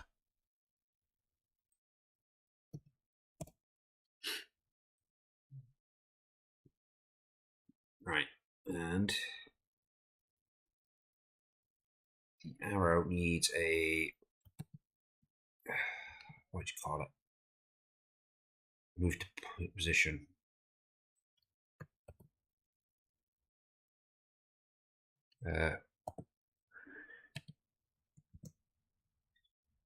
Move towards point, and that will be towards object player dot X plus 32.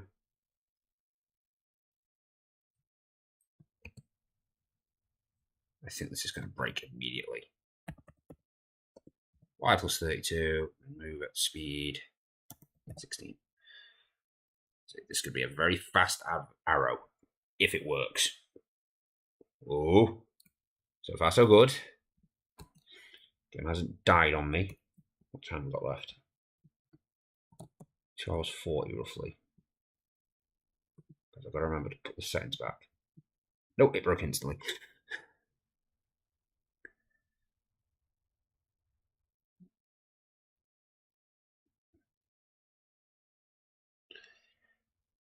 Line 24.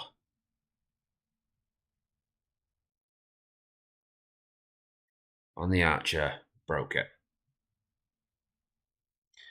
Thought I was going to do it. I kind of knew it wasn't. It's this. This bit here didn't work.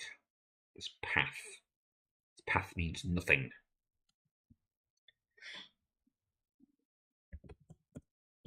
MP path, linear. Yeah, because it wants a path.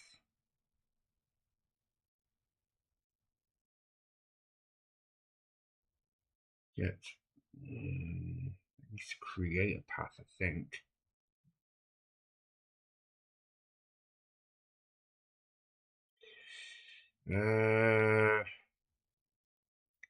Yeah. It's always oh bugger.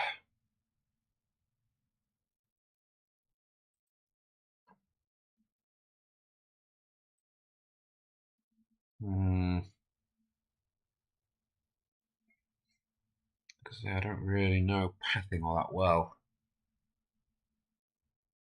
Draw a path. With this function, you can get to draw a path on the screen.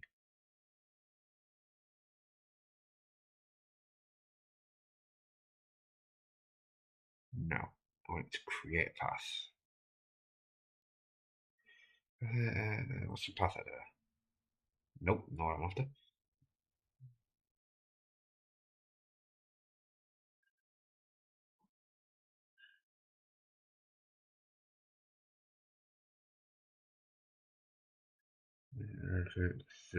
Path exists.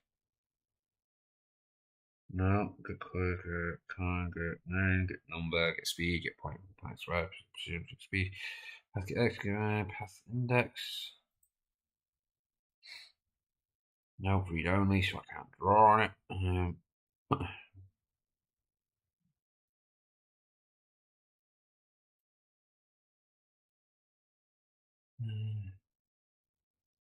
No, no,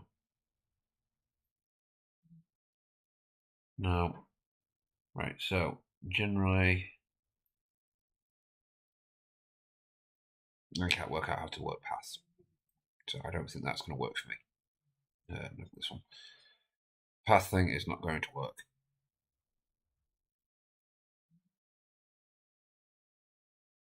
So I'm going to remove it completely. Once again, we're trying to get functionality here. We don't care about all the Gucci stuff. We just need the game to work. We can figure out the Gucci stuff once we have the game have been running and we can do the patches. It just looks weird on the end of that wall. Oh, there's no archer. Oh, there's an archer.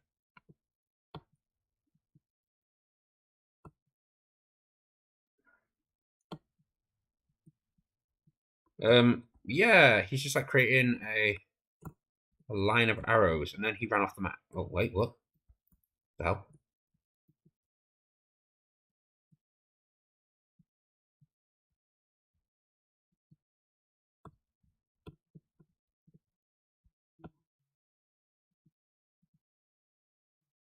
I thought I'd run it closer, but okay.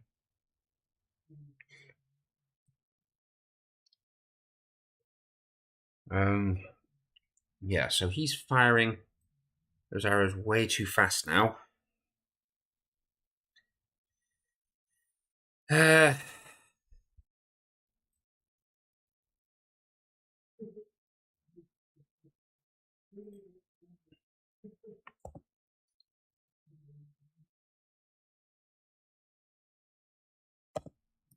going to call this reload. It's going to equal 0. Right, so if the distance to that is that, else reload now becomes equal to 0. So if I ever step outside of his distance, which is only 300, it's not a lot. I'm actually going to increase it to 500. If the distance between us is ever more than 500, he stops and reloads. Just goes back to not shooting. Right.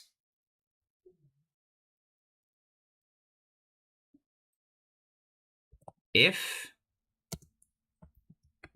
reload is equal to 0, meaning he's already reloaded. Oh, wait. No, because every time I come into range of him, immediately. No, it's going to take time, right? Okay, don't do that, don't do that, don't do that. So if I'm in range, reload gets plus. So I need to be in range of him for like 2 seconds. So if reload is greater or equal to 120,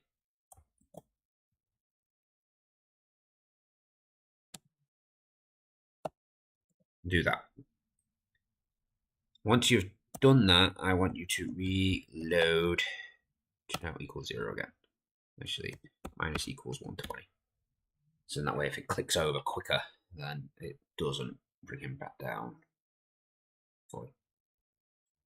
Yeah, so if it gets to 130 by the time it does that reload thing, then it gives it a chance to get another shot off a bit quicker.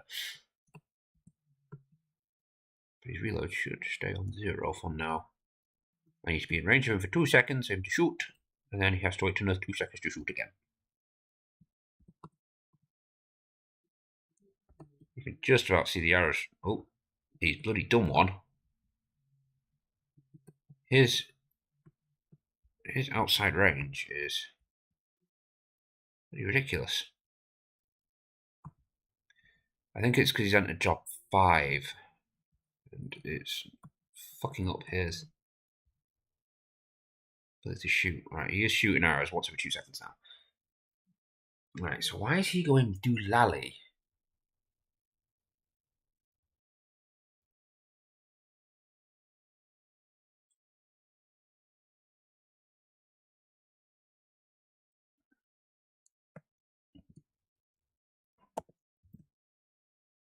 Right, so let's just put it that way. So that way, if I ever come into his range, then if he ever enters job state 5, then he needs to stop moving immediately. That will do as a temporary measure.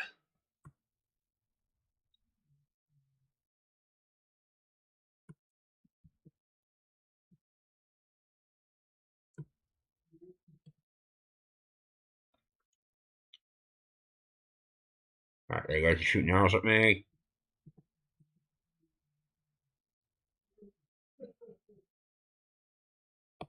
He's not going nuts anymore. Cool.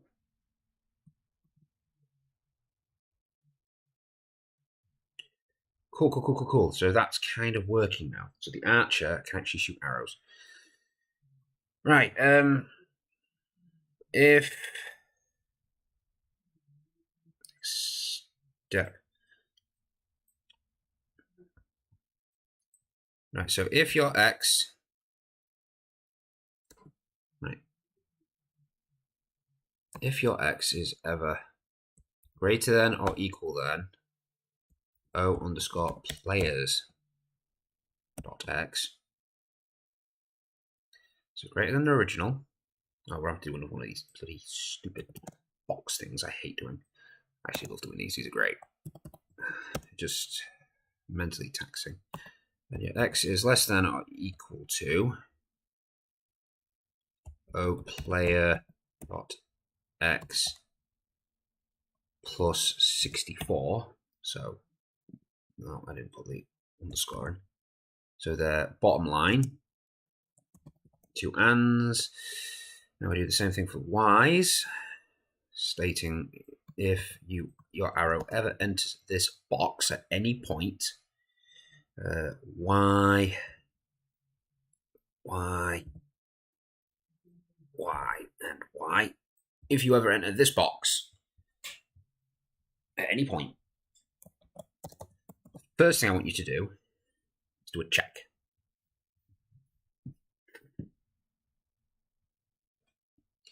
If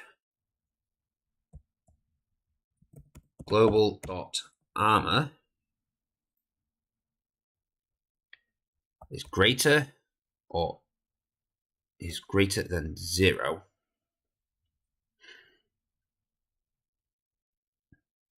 so if it's greater than 0,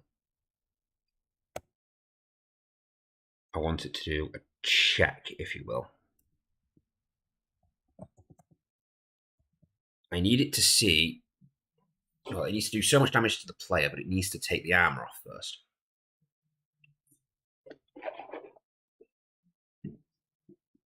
Right, so I'm going to say an arrow does 15 damage. So if armor is greater or equal to 15,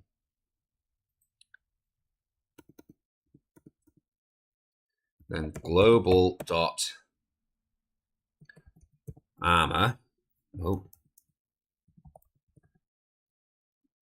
minus equals 15.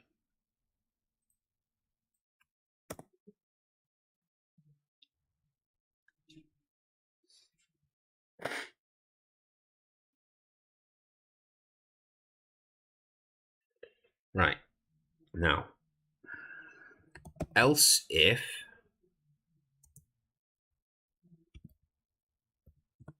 global dot armor is greater than 0 still, so it means there is some armor,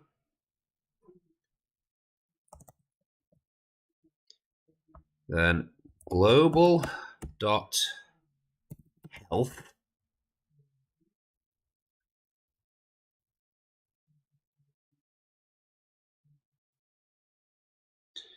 gets minus equals 15, the arrow damage,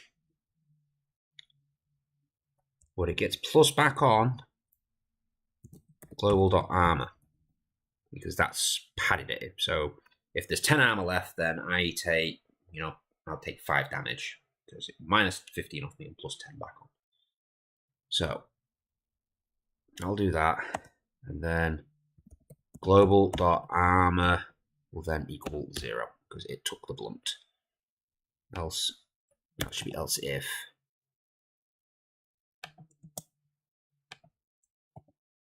else global dot health minus equals 15.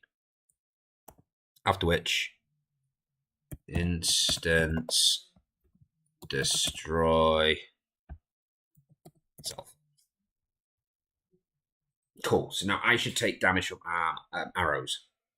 So that means we actually now have a dangerous NPC. Unfortunately, we can't actually die it. Really. I mentioned this before. The game sometimes likes to do that. It just likes to spawn entrances off the map. I need to fix that.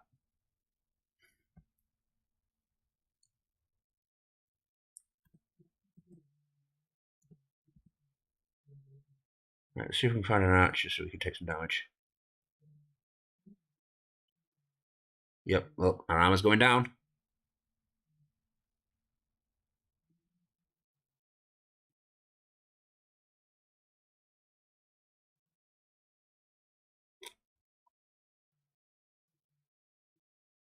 Yeah.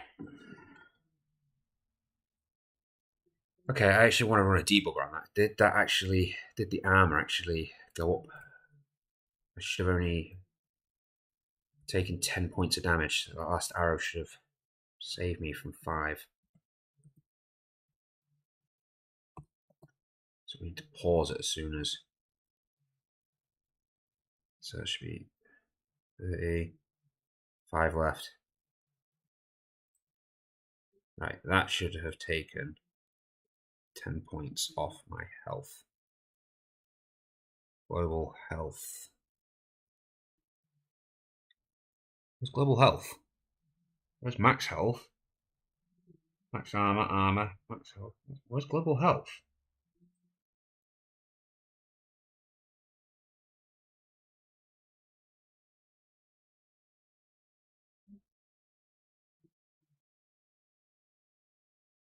Bloody done one. Start coins, max health. This is setup.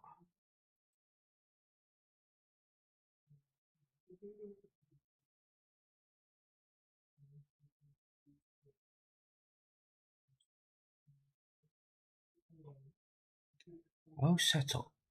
Create. Global.health should be 100.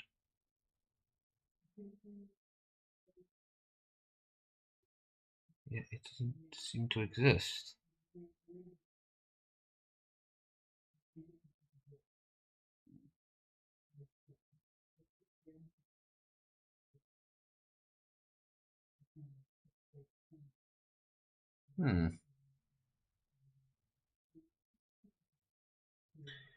Yes, it has. For some reason, the global health variable has actually disappeared from these calculations.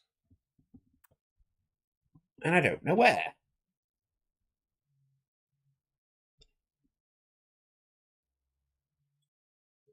Oh, no, that just makes it disappear.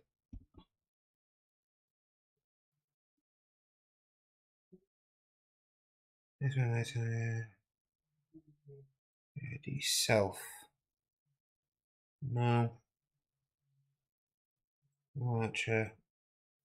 No Archer. I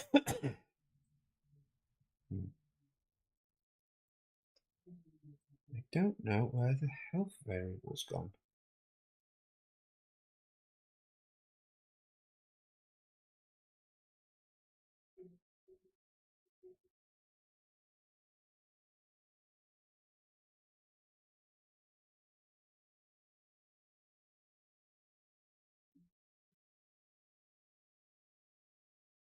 Seriously, where the hell's it gone? Why is it the one thing I want to check has disappeared? Oh, for God's sake. Stop. Debug mode. I want you to immediately pause variables. Armor's on here. Health is gone.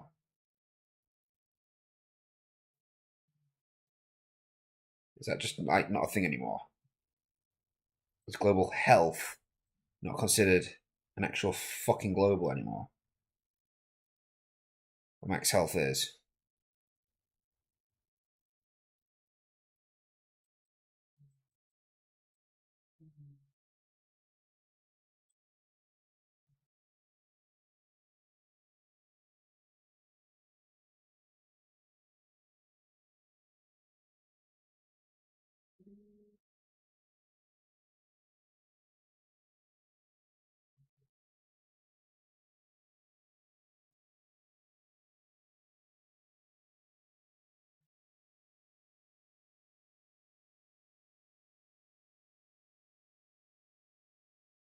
Why is it I can watch this? Where the hell this is? It's like an archer. So why can I watch that on the debugger, but I can't watch anything else on the debugger?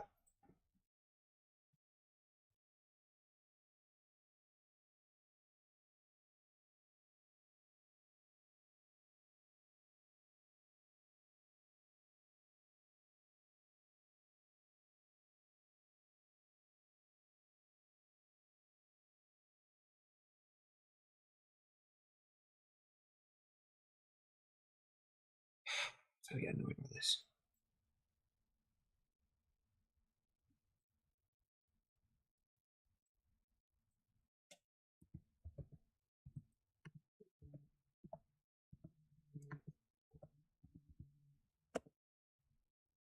Right, there we go. I can put it there. Okay. So it's currently on 100. Let's go find an archer. The last hour and a half. But at least now we've put in a threat. There's an archer. That says one chink, two chink, three chinks to my armor. Next one should damage my health. There we go. 80. Excuse me.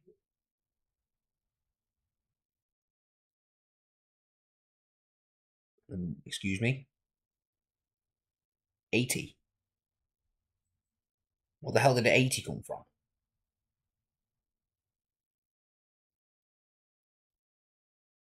I see what's going on here because it's taken that off me.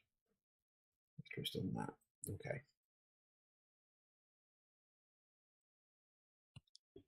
So what I want to do is I want to put this in brackets.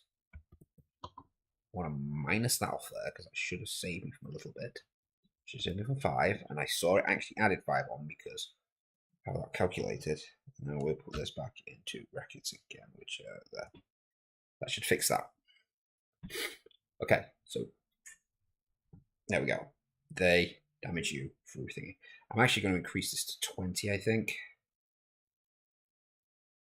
20 for an arrow. So I think 15 would be better for the wizard.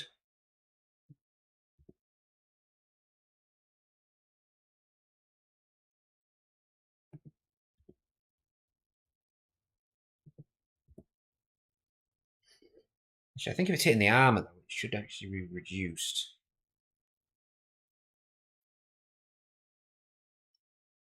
So if armor is greater than 10,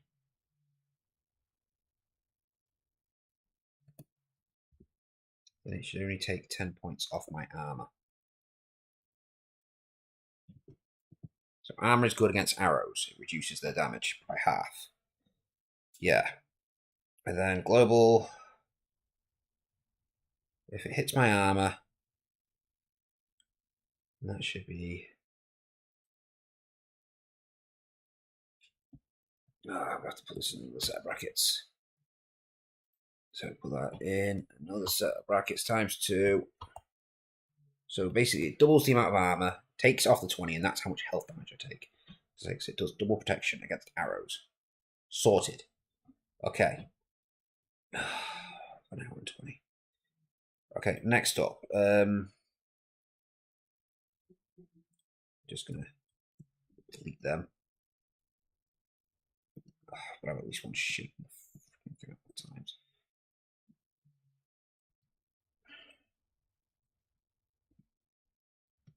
There we go. Okay, next up. Shapes. Teardrop shape. Teardrop. And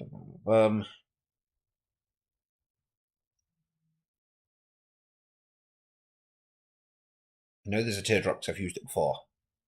Where is it? Why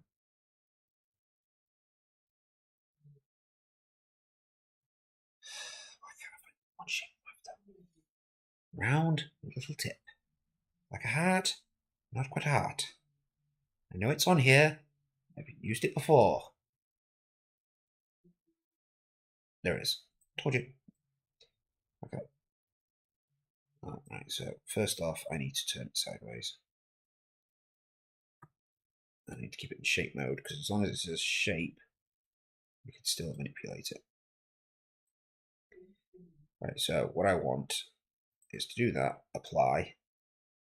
On the outside to be yellow, the inside to be red. There we go. File, save as PNG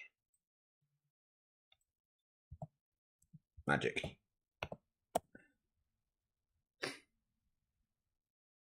Now,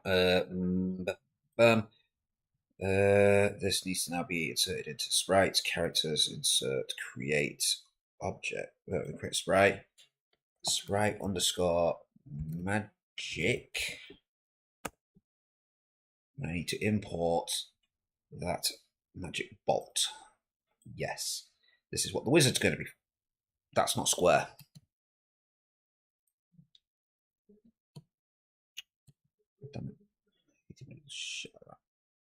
File, save as, yes, PNG.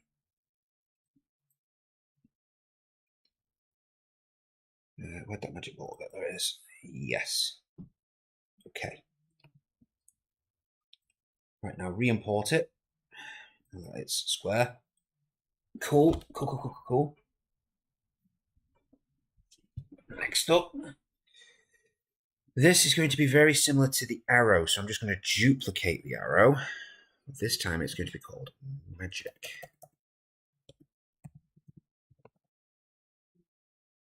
Now, unlike arrow,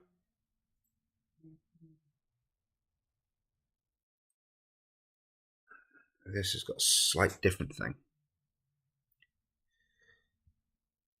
This thing ignores armor.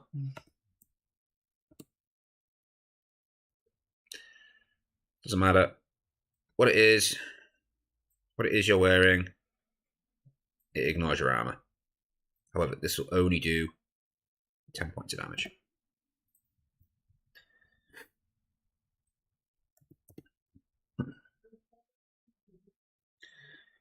Right, and then the wizard, he needs to basically take on the role of you.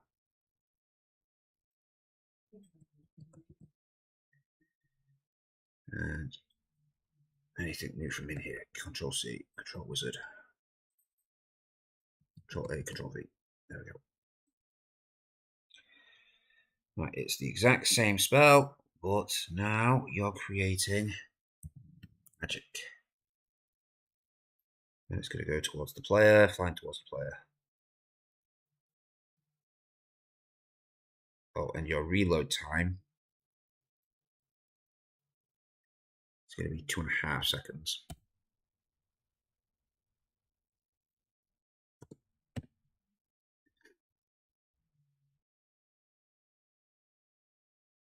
However, I'll let you cast straight off the bat. It needs to be exactly equal 0. Oh.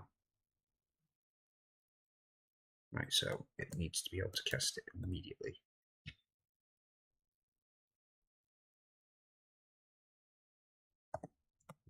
So as soon as I come into range, it's going to cast a fireball. Then it's going to start the cooldown, which will be 2.5 seconds. I should maybe make it 3 so it's getting instant cast, but I think that's what you get for being a wizard. There we go. It just it just obliterated me. It's easy enough to dodge though as well, though. So I actually took a hit there. Whee.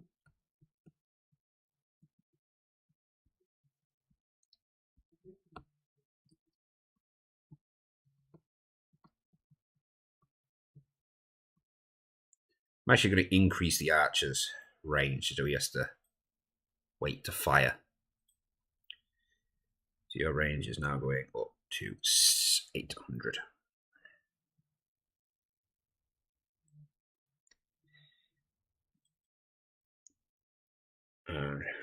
In any case,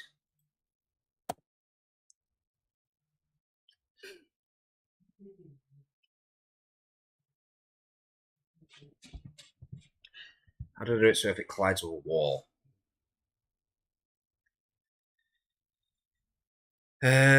Let's take that from the movement of the player.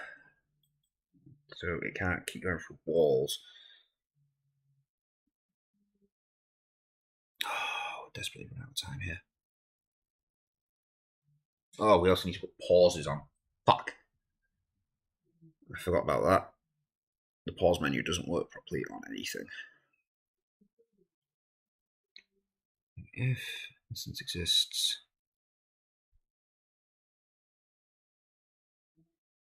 Now.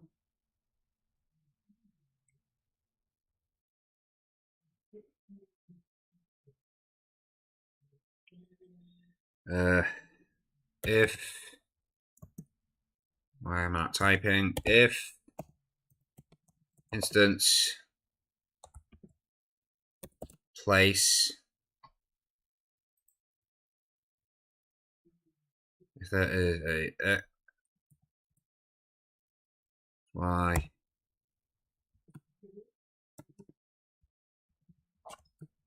or H,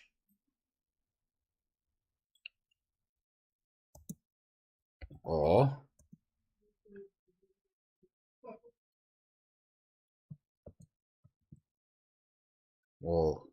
V,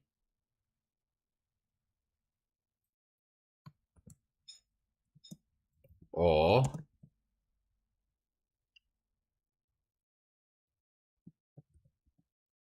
door, if it hits a door at any point, then it's to immediately destroy self.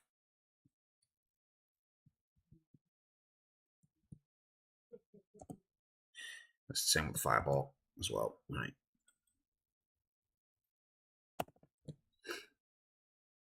Cool. I'm going to put the blood back on. Or I forget. And the timer runs out. That is in dungeon stuff.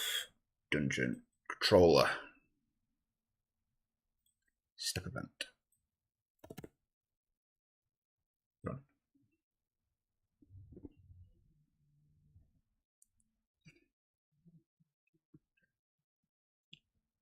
Oh, God damn it.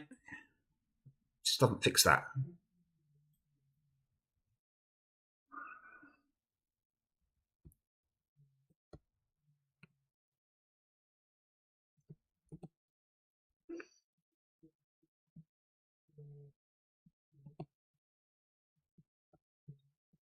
So I want to make sure that arrows, firebolts, and stuff do get destroyed on walls.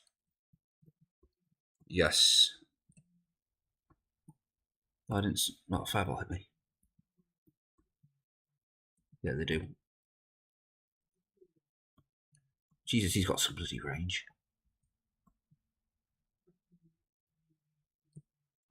He's trying to shoot me through the wall. What did you know? Either way, yeah, they're working. Right, so wizards, archers, very deadly at the minute. I need to pee. Right, I'm going to go for a pee. I shall return momentarily. And go to the abbey.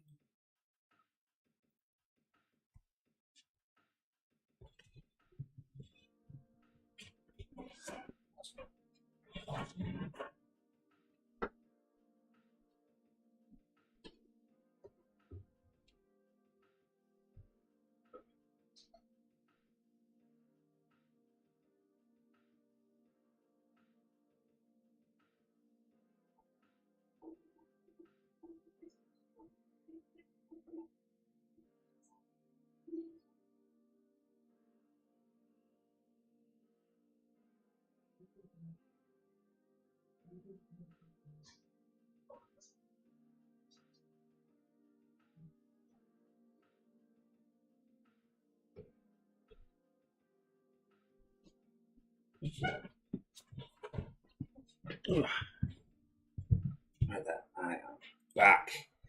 And I just had a thought whilst I was doing that. Maybe not the fireball, because, that's going to cauterize the wound instantly. But that arrow, where the hell it's gone? Oh, it's in characters. That arrow, when it strikes the player and actually does damage to them, it should spawn blood on the floor. Instance, create on layer. That's O underscore player dot X. No, dot X. O underscore player dot Y. On, I think the next bit is the instance layer. Yeah. Oh crap! Clicked off it. On the blood layer, I'm sure I called it blood. Dungeon stuff. What's the name of the dungeon? It's called blood. So we go.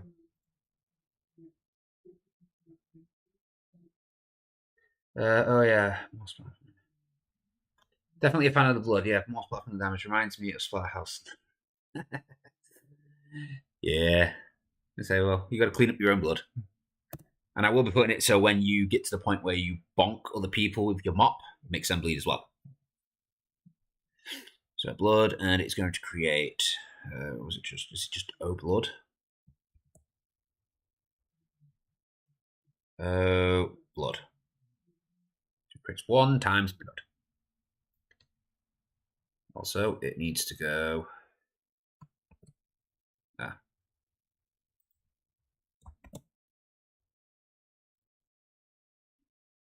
Wait.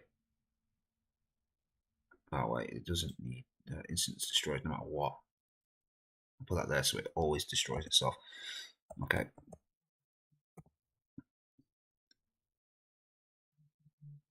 And in that situation there, then it also needs to create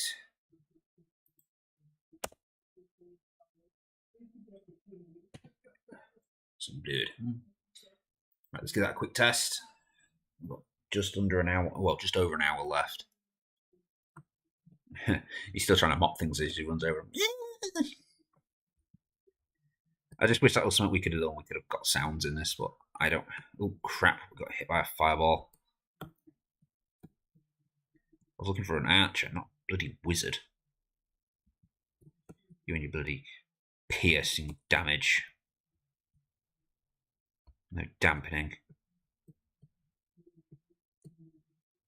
That's what makes wizards deadly. You gonna shoot me?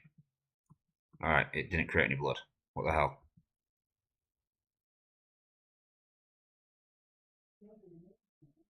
Why is it not creating any blood?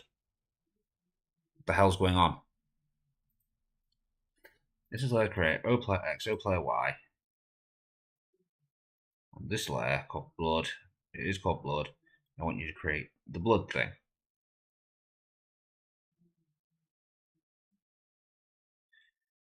Is it because the blood's not got any health? When blood is created, it should be created.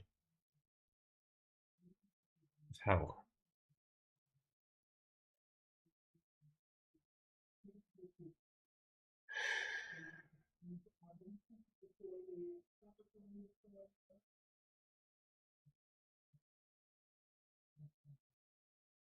So it should be created with speed times 1 health, which means there should be blood being made on the floor.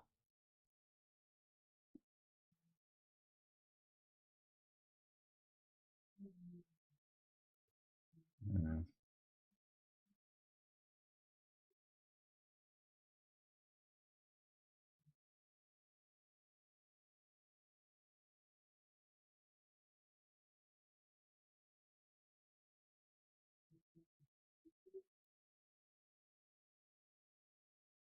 I don't understand why that didn't work.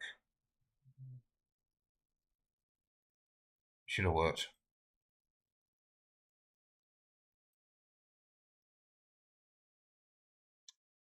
I'm going to assume I mopped it up quicker than we could see it. Because he does mop up pretty quick. Oh, I need to drop my speed down as well, don't I? To be honest, it's not all that quick. If I make sure I'm out of mopping capability, then when the arrow hits me, I should be able to mop it up at all. There we go. Got no water. Got no mop juice.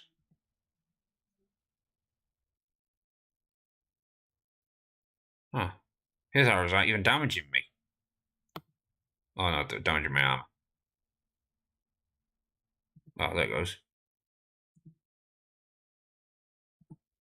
So how come this one's now damaging me, but the last one wasn't?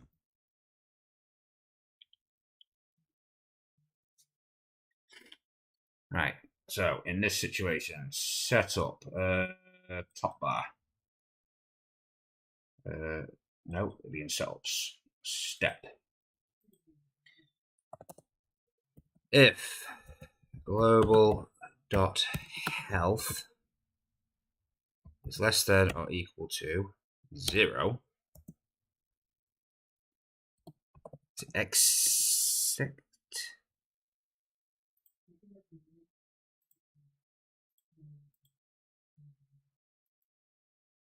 I think that's it. It's just exit. Kicks you out the game. Maybe. Pretty sure that's what works. This is some execution scripts. No, there is a slight difference. No, that just gets you out of the script. Okay. Does it end the game then?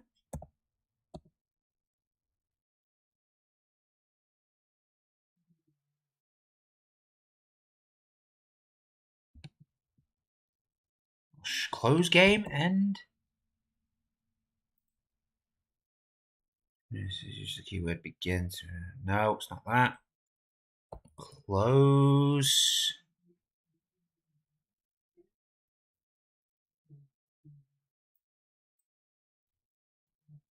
Game? Game options. Game end?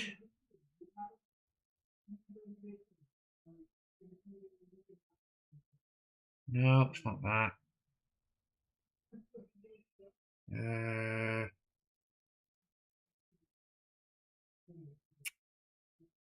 how do you close the bloody game? Game over? Is there a game over? EV game end. This function will perform the code of special events. This is running the code you are. The options here which allow you to completely simulate those. No, it's not what I'm after. Is it just game end? We already looked at that one.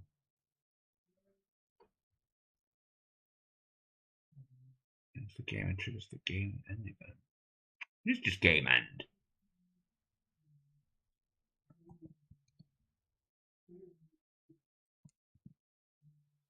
Game end. So if I ever die, it just kicks you out of the game. Alright, let's try that. Probably gonna be one of the last few tests we do. Technically, it is a functioning game now. It does everything that we intended for it to do.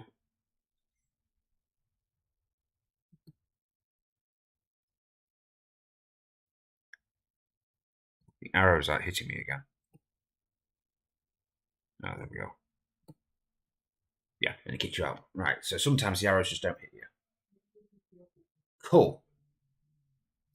So that now works. We can now exit the game from dying. Okay, let's have a look at our things that we were supposed to import. Right, so we got adventurers. We didn't finish them. We got different bloods. We didn't finish it. Seed generation. We didn't put it in. Cleaning cupboards. We didn't put them in. Pets. We still don't have. Possible outside. Still don't have that. We didn't fix the grids. The grids are still broken. I foresee this game going out very broken. Right then, let's quickly try and see if we can get a main menu. Oh no, we need to really fix the NPCs because they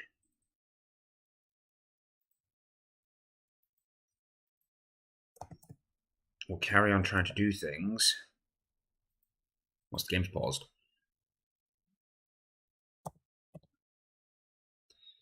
If global dot paused is not equal to 2, so in any other situation, as long as the game is not fully paused, you can execute all of your code.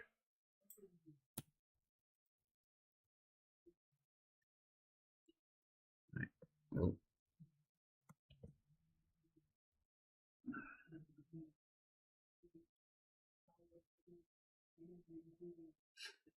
I don't know if there's a way I can stop this from moving because it's already in flight.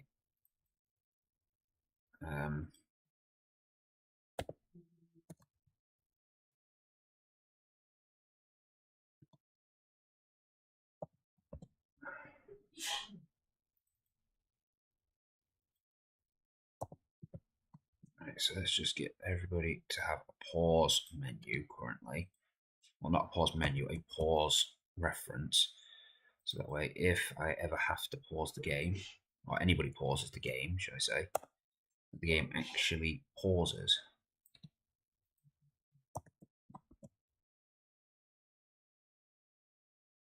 However, like this code does show, it only pauses if you truly press the pause menu, which means you're not doing anything either. If you're just in the shop, which is pause 1, they can still shoot you. Cool. So, pause menu. So, well, it has a pause, just not pause menu. Right, so we can pause the game now. We can go to the shop. We've got PCs. I'd like a pause menu. I'm never going to get that open time. Things are getting more and more desperate. I'm getting more and more desperate now.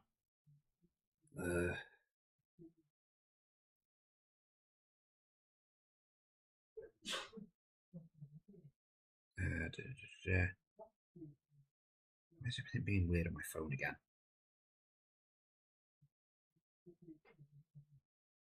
Go away. And yeah, last minute. Okay. Bum, bum, bum, bum, bum.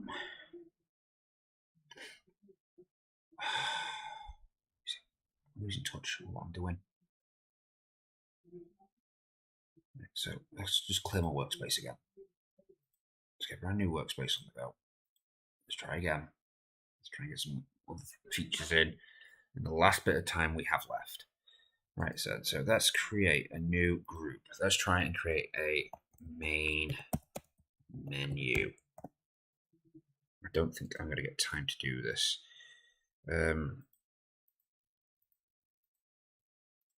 No, it needs to be set up. Create a child room, and it's going to be called main. That's going to go in the main menu slot.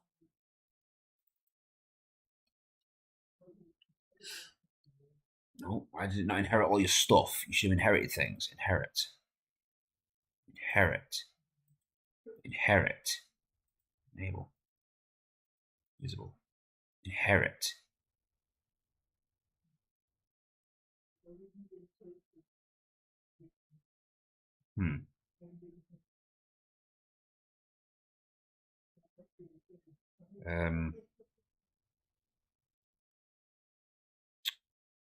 Yeah, that's not what I asked for in the slightest. 1280 by 1280. It should have been 1280 by 1280 all the way across. This should have been 1280 by 1280. That should be 1280 by 1280. 1280 by 1280, 1280 by 1280, 1280 by 1280, 1280 by 1280. Everything 1280 by 1280. Maybe it's because the room setup isn't set up like that. What if that's why my camera doesn't work properly? Because it's still trying to bloody mimic this, but then it would be a weird thing because this is not square in the slightest. Right then. So let's see if that changed anything. Oh, it did. It made things slightly bigger. Oh. Cool. So it was just the weird thing at the start. Right, cool. Cool. Right, so let's see if we can get a quick menu put together. On the main menu, we want create. We want to create a object. Object. Buttons.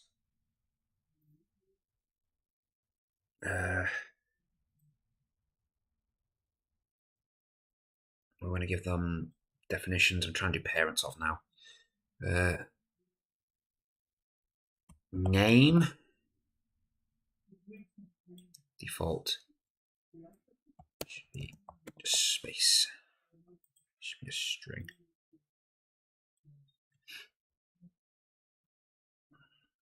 Don't zoom in so much. Okay. Stop doing that. I hate it when you do that.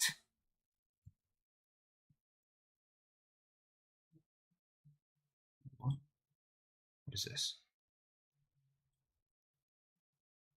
Why has it got the sound file there? You shouldn't have inherited that. I know you're persistent, but you shouldn't be coming into other rooms. Okay, from here. 54 minutes. Oh, we're desperately running out of time. Sprites. Where's the fancy ones with the backboard light up bit? This. It's not tester. Oh, is it in the shop? It's in the shop. There we go. Okay, what I need you to do is I need you to do a draw event. Right, wherever I put you, I want you to draw sprite stretched. So you're 64 by 64, correct? So I want you to draw this shop box.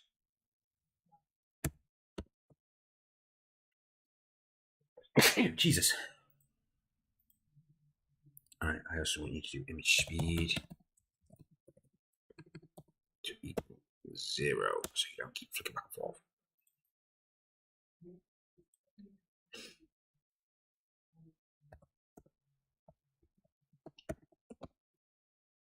I'm just going to call you cell here. Underscore cell is going to equal 0. The x. Alright, when you draw at x minus 96. So you draw one block to the left. Then I want you to draw y minus 32, so you draw half a block up. And then your width is going to be 96 times 3. Wait, 96? 64? 64 times 3, 180, 90, 192. Going up and down, she'll be 64, 128.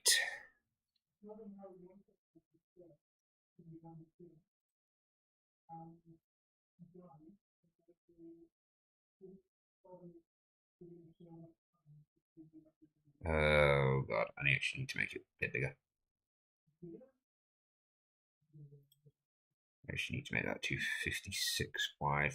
It's not going to work if I do it that way. 256, there we go. Then I just need to have it on the left side of this, and it should generate 1 square this way and 2 squares that way, as well as half up, half down. Okay, so we're going to set up. No, setup file.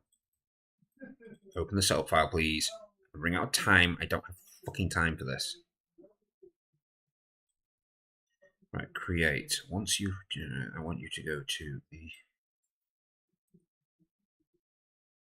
the room main.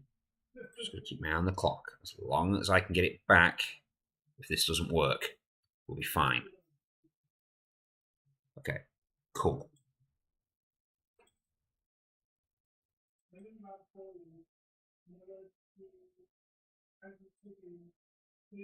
We'll edit this. And EW. Cool. Right, draw.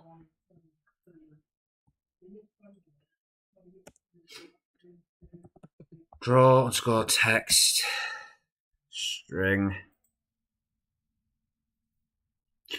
Right. Oh, I need to put the fonts and stuff in. Draw set font to be font 1. Oh crap.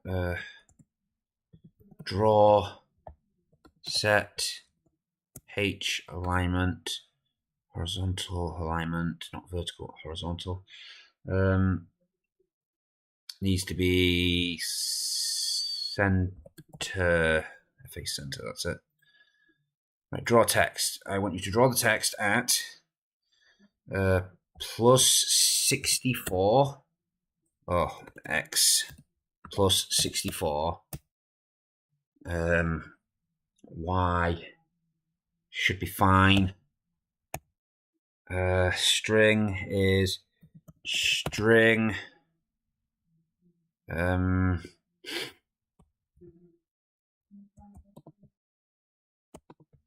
Oh, for God's sake. 0. Outside of this, it is name. Name.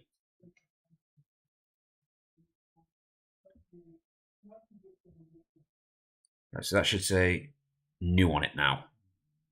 God damn it, I've missed something again. Line 4, what have I missed? I missed the end bracket.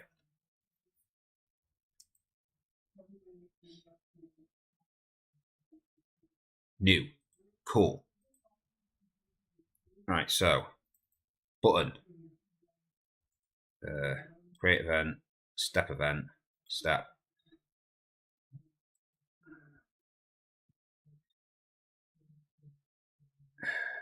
just going to steal these so I remember what they are. If mouse x is greater than or equal than this, and mouse underscore x is less than equal than 192 x plus 192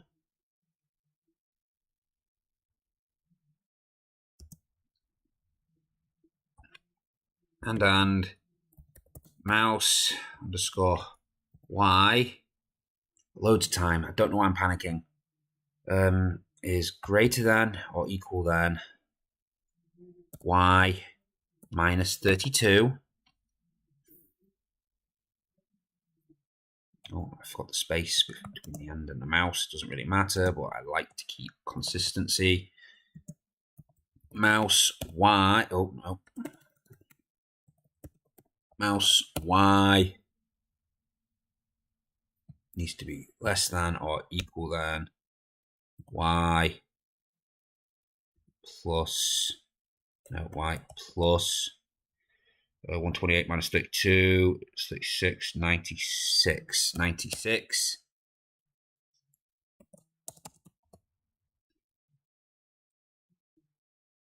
If mouse check release, so only if you release on it.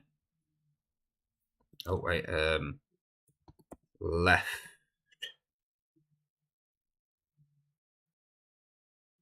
Mouse button left.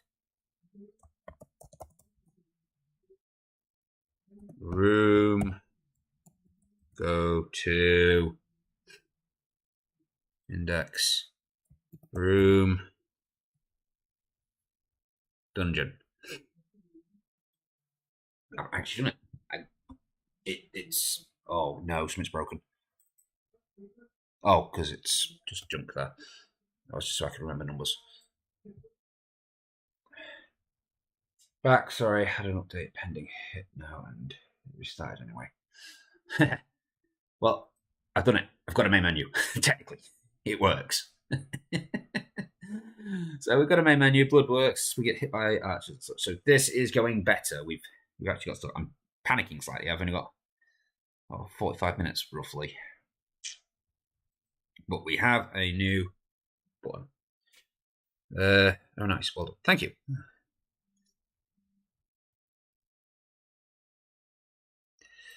That is not fully correct. If wait, no, that is kind of correct, but not correct. It needs to be like that, and then if name equals new.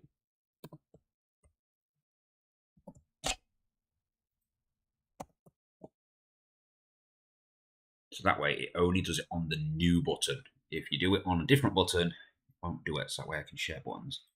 And that did not work. Why did that not work? Why is that broken still? Oh, because I got it in caps. Damn it. I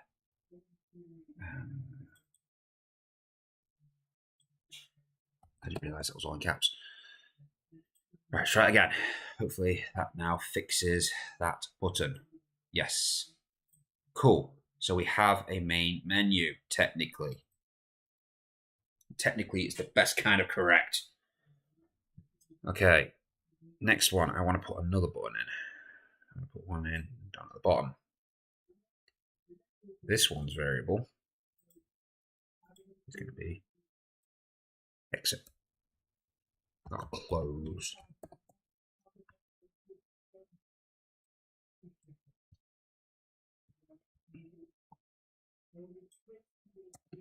Else if name equals, oh no, that should be a double equals, not a single. We're not setting, we're equaling. Equals close. Then I want you to end, where's it, game end, game end, close. So that should now work. Test both at the same time. New, yep, that's still doing new. Run. Close, ends the game. Cool. So we didn't quite get procedural seed, custom seed put in yet. I don't think I'm going to get custom seed in 40 minutes because that is rewriting a lot of my code. That is definitely going to be an upcoming patch, but I should be able to get some credits in.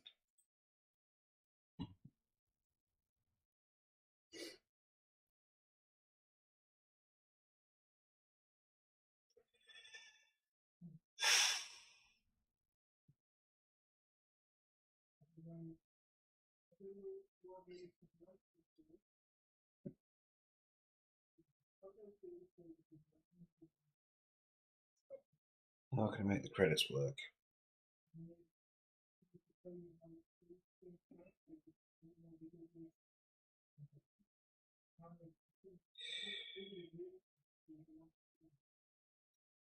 It'd be better if I had a control to do these buttons, so I could force them to respawn in the same spot over and over again.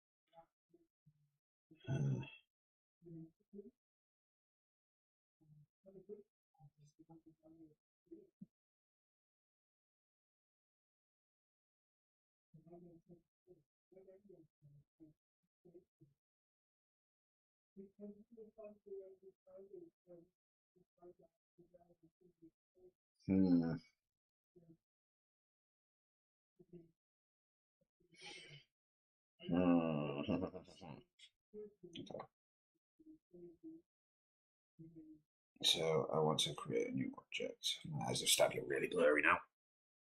Object. Button.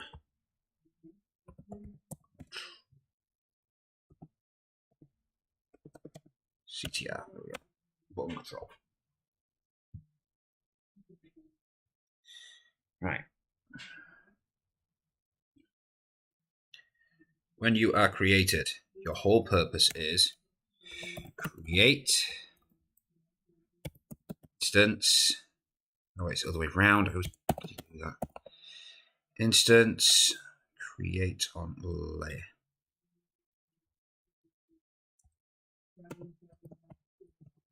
This is no, it's XY first. X is how far over? So that is 640 minus 64. 576 again. 576. Wait. Yeah, 576. And Y is going to be 100. Create instance. Create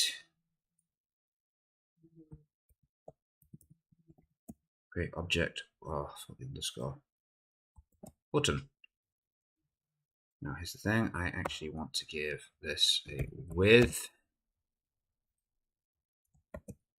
And name is going to equal new. So when that is now created, so if I come in here and I delete this and I delete this, and I put this in, it should create the new button. and it should work. It did not work.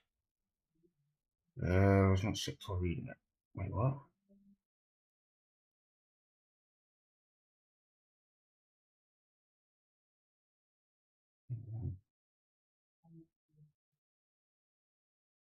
What?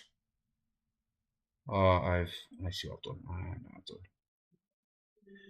1, that's a capital B, and 2, it's got an S. Buttons. You've got to make sure spelling is correct and capitalization is correct. If not, it doesn't work. New.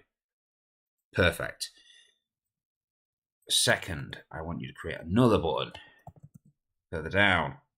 This one's going to be called Close. You will be created at, I don't know, like 700. Just somewhere down near the bottom. That'll do. Okay, then I want another one in between.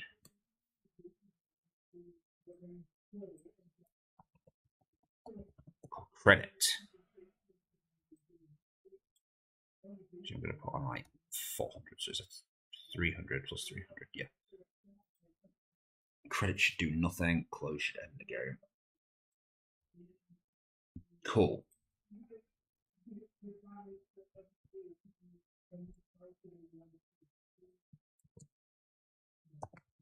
All right, if it's called credit,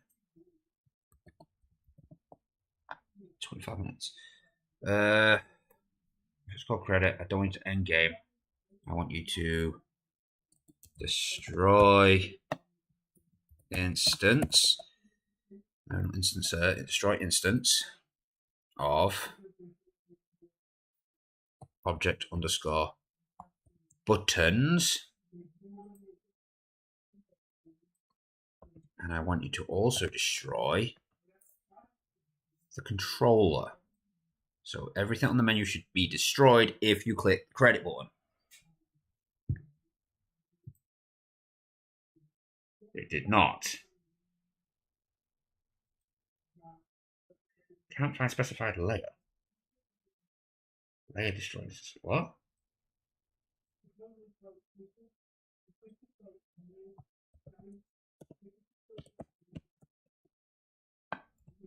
I've done it the wrong way around, haven't I?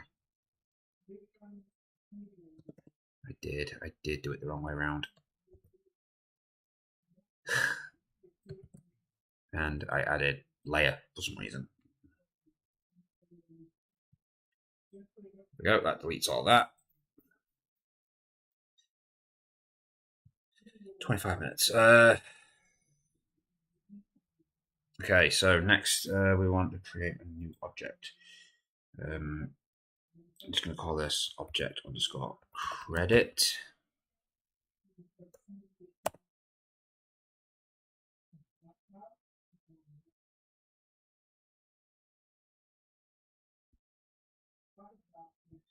So destroy instance. Destroy that. And create. No, it's instance create. Instance create layer. Let's take X, Y. They don't really go 100 to 100. It really matter, but we'll put them in there anyway. Layer instances. Create object. Object underscore credit. So it puts the credit in. And this is then going to create a new button. Create instance. Right. God, why do I always do it that way around?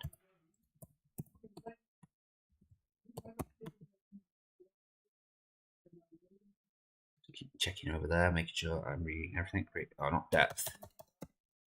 Layer. Okay, and you will be created at 100-100. Wait. No, this is the thingy button, so no. 640, 59. Wait, no, 576. 64, 80, yeah. Around about, I don't know, how big's the room? 10, 12, 40, so we'll say 1,000. Something's gone wrong with this. This isn't. Oh, because it's missing information, that's why. Instances. Object. Buttons. Right, and with this, I want you to add a name. Did you do like that before? I'm sure you did. Equals back. Oh wait, not all in caps, please. Thank you. Keep everything consistent.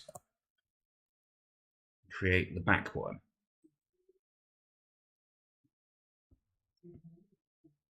Right.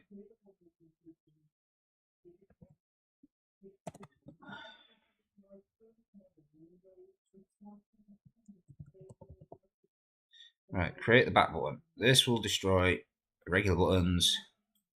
Instantly destroy object, credit, and create the object button controller.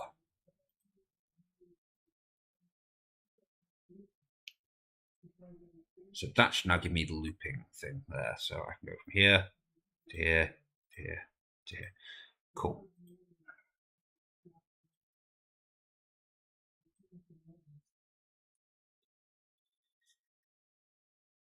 Okay, so draw font, no, draw set font. Set font is going to be font 1. Localization is important. Close. And then draw set H alignment. That is center, whatever it is, FA center. Right, now we can start adding some actual text. So, capital draw text. This X will be 640, exactly in the middle. Line 100. String. Oh, need to put that in as well. Raven. Balls. Coda.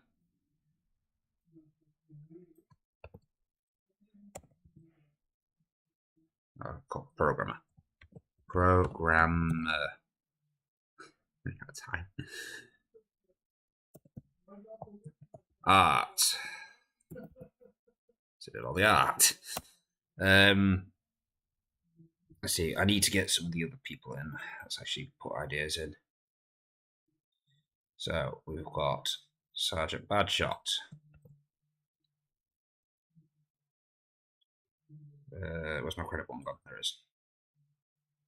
God damn it.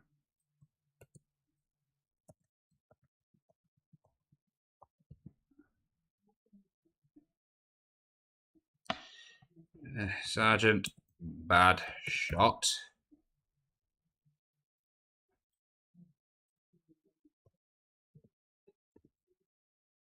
Some ideas.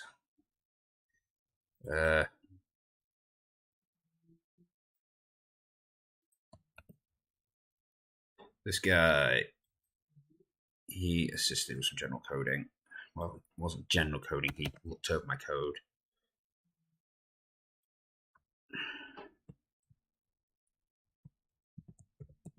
Fixed code. Helped fix code.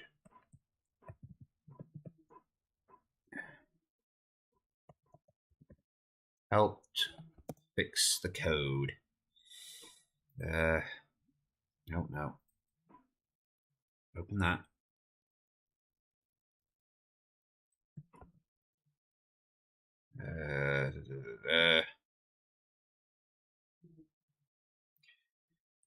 Credits. Where are you? There you are. Oh no. Yep, that one. General help.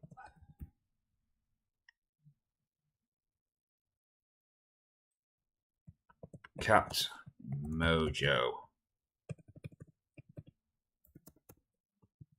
Moral sub. To spell.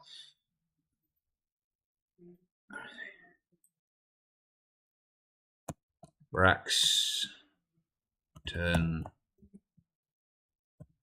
Rivers. Moral support.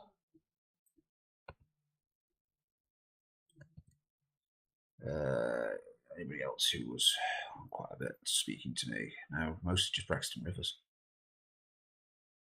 He's been on for most of it, yeah.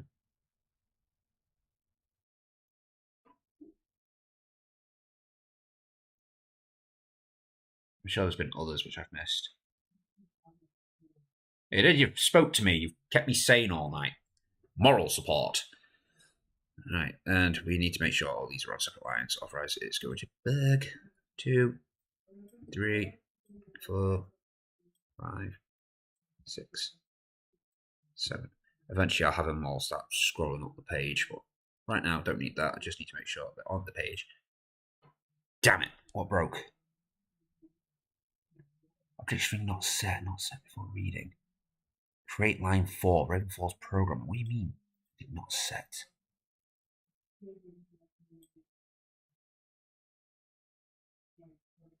We set the string.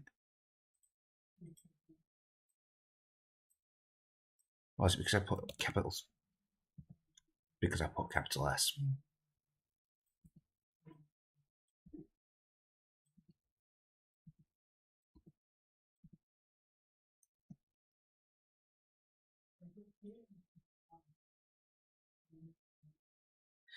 The stream will end in about 25 minutes.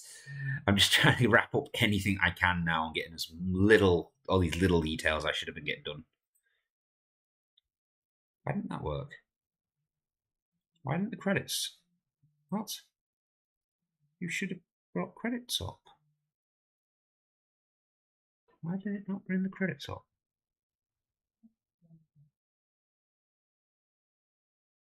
I know I didn't bring the credits up. Because you're in the wrong space. You should have been in there. Oh no. It's done the stupid again where it doesn't bloody do the command you tell it to fucking do. Where it decides the control button means something other than bloody Control C, Control V. Credit. There we go. And Ravy support. Yeah, I know, because sometimes it's not doing it this time. Yeah, see, it's not doing it. There you go. Just randomly, the control button does this. And then you press it again. Oh, no, it did it that time. No, it did it that time. You see, now it's permanently doing it now. But if you press Control C, it stops. See, it's like if it depends where it is on the screen. Yeah, I think it is. If you do it over here, it moves the screen. You do it anywhere else. Oh no, because it's even doing it there now. So it's just, it's crazy. Anyway, so that's that sorted. Credits work. Okay, now I need some stuff for the main menu so it looks cool. File open. How big was my main menu? How big the room was? 128 by 128. File 1280 by 1280.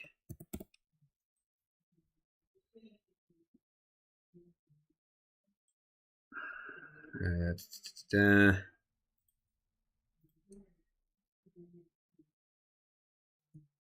stretch him out.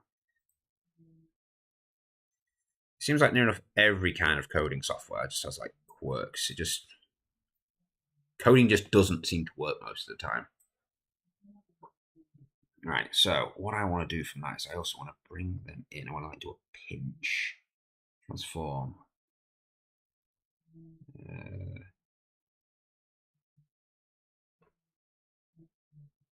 Perspective. I'm going to say make a 15-degree angle here. Apply. If I go into raise mode, so it deletes that. Go over here, delete that section, copy this section, paste that section, flip that section. That will now line up. Cool. Merge. Squares. Oh.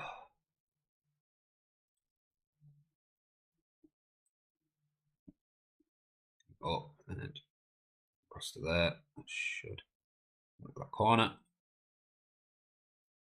Duplicate. Do the same on the other side.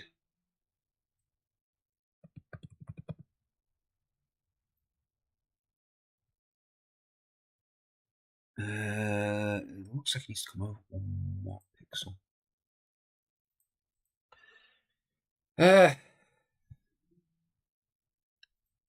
And from here, I want to open all my characters. So you, fairy, gobbler boy, rogue, wizard. There's one missing. Where's the paladin? Where's paladin? Why can I never see the paladin while I'm trying to find him? There he is. Is that everyone? I think so. Should be 7 characters. Yes, I think that's everyone. Right, obviously we're going to start with Goblin Boy because he is the main character. Goblin Boy! He is so goblin-y. I don't need you anymore. Actually, we'll keep you. We're going to use you.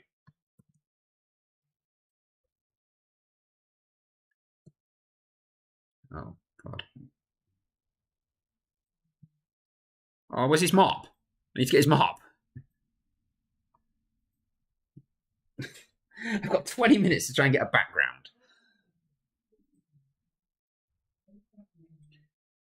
Right, so he's there.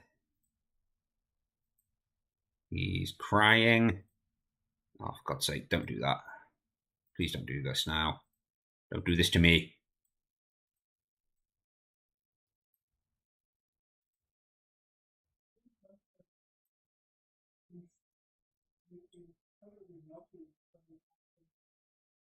It doesn't look like he's crying. I need this to just look corny as, so...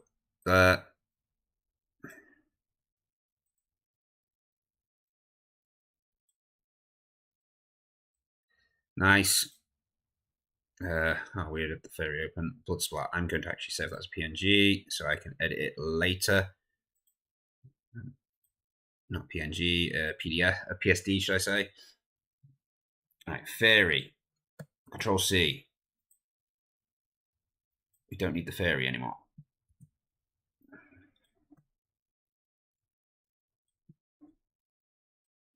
She'll be up there. Actually, based on the direction she's facing, I'm going to have her over here. Fairy can go away. Walls. That can go away.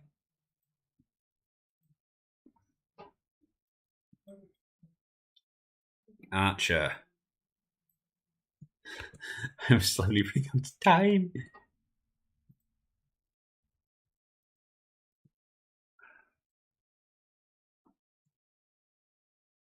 Goblin Boy, I'm going to actually have you slightly further down, maybe slightly smaller.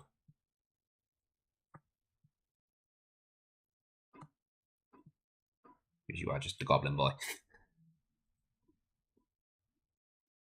Right, Archer is in. The Cleric.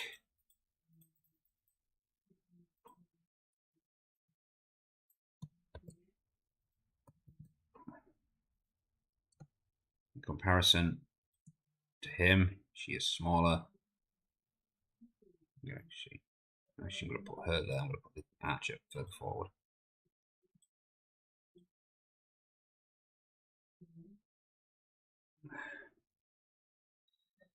Cleric's in. Goblin Boy is in.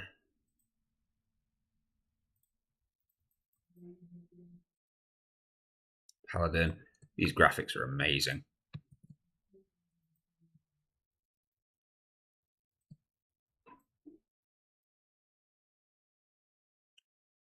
Obviously, Paladin is always at the front. So he is the Paladin.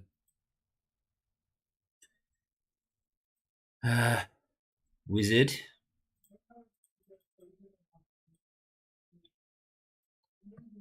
Wizardy woo.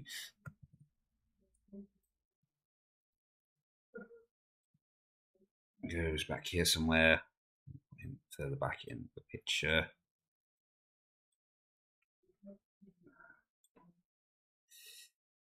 This is why I wanted this. Control C.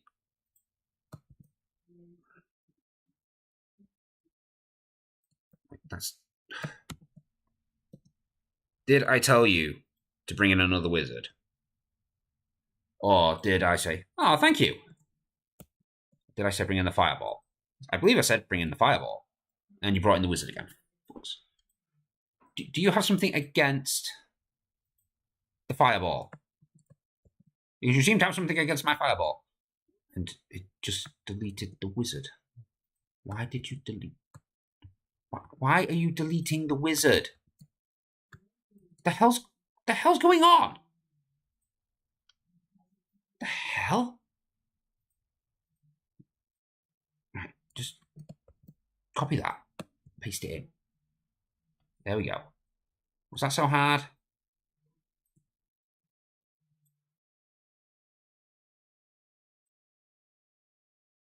He is casting fireballs down on Goblin Boy. And of course, my sexy little rogue. He's a snake.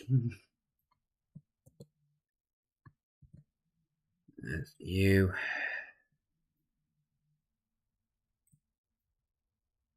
Go there, and I need you behind the Paladin, but not behind the Wizard. So that was somewhere there. Cool. 15 minutes, 14 minutes. I'm glad you like my little archer. My little diverse crew. Hey, wait, where'd the fireball go? What? Why did the fireball just revert?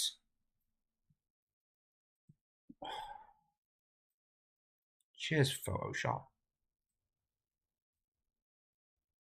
He's blasting Gobbo Boy. And finally, dark area, which go right at the back.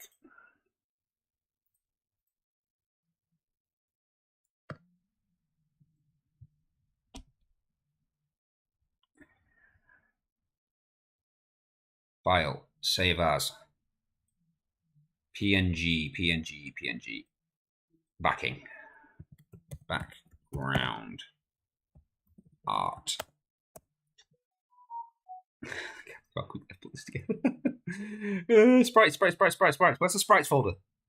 There. Create new sprite. Art. Why are you in the shop folder? You don't want to be. Oh no, you're not. Import. Background art. Yes.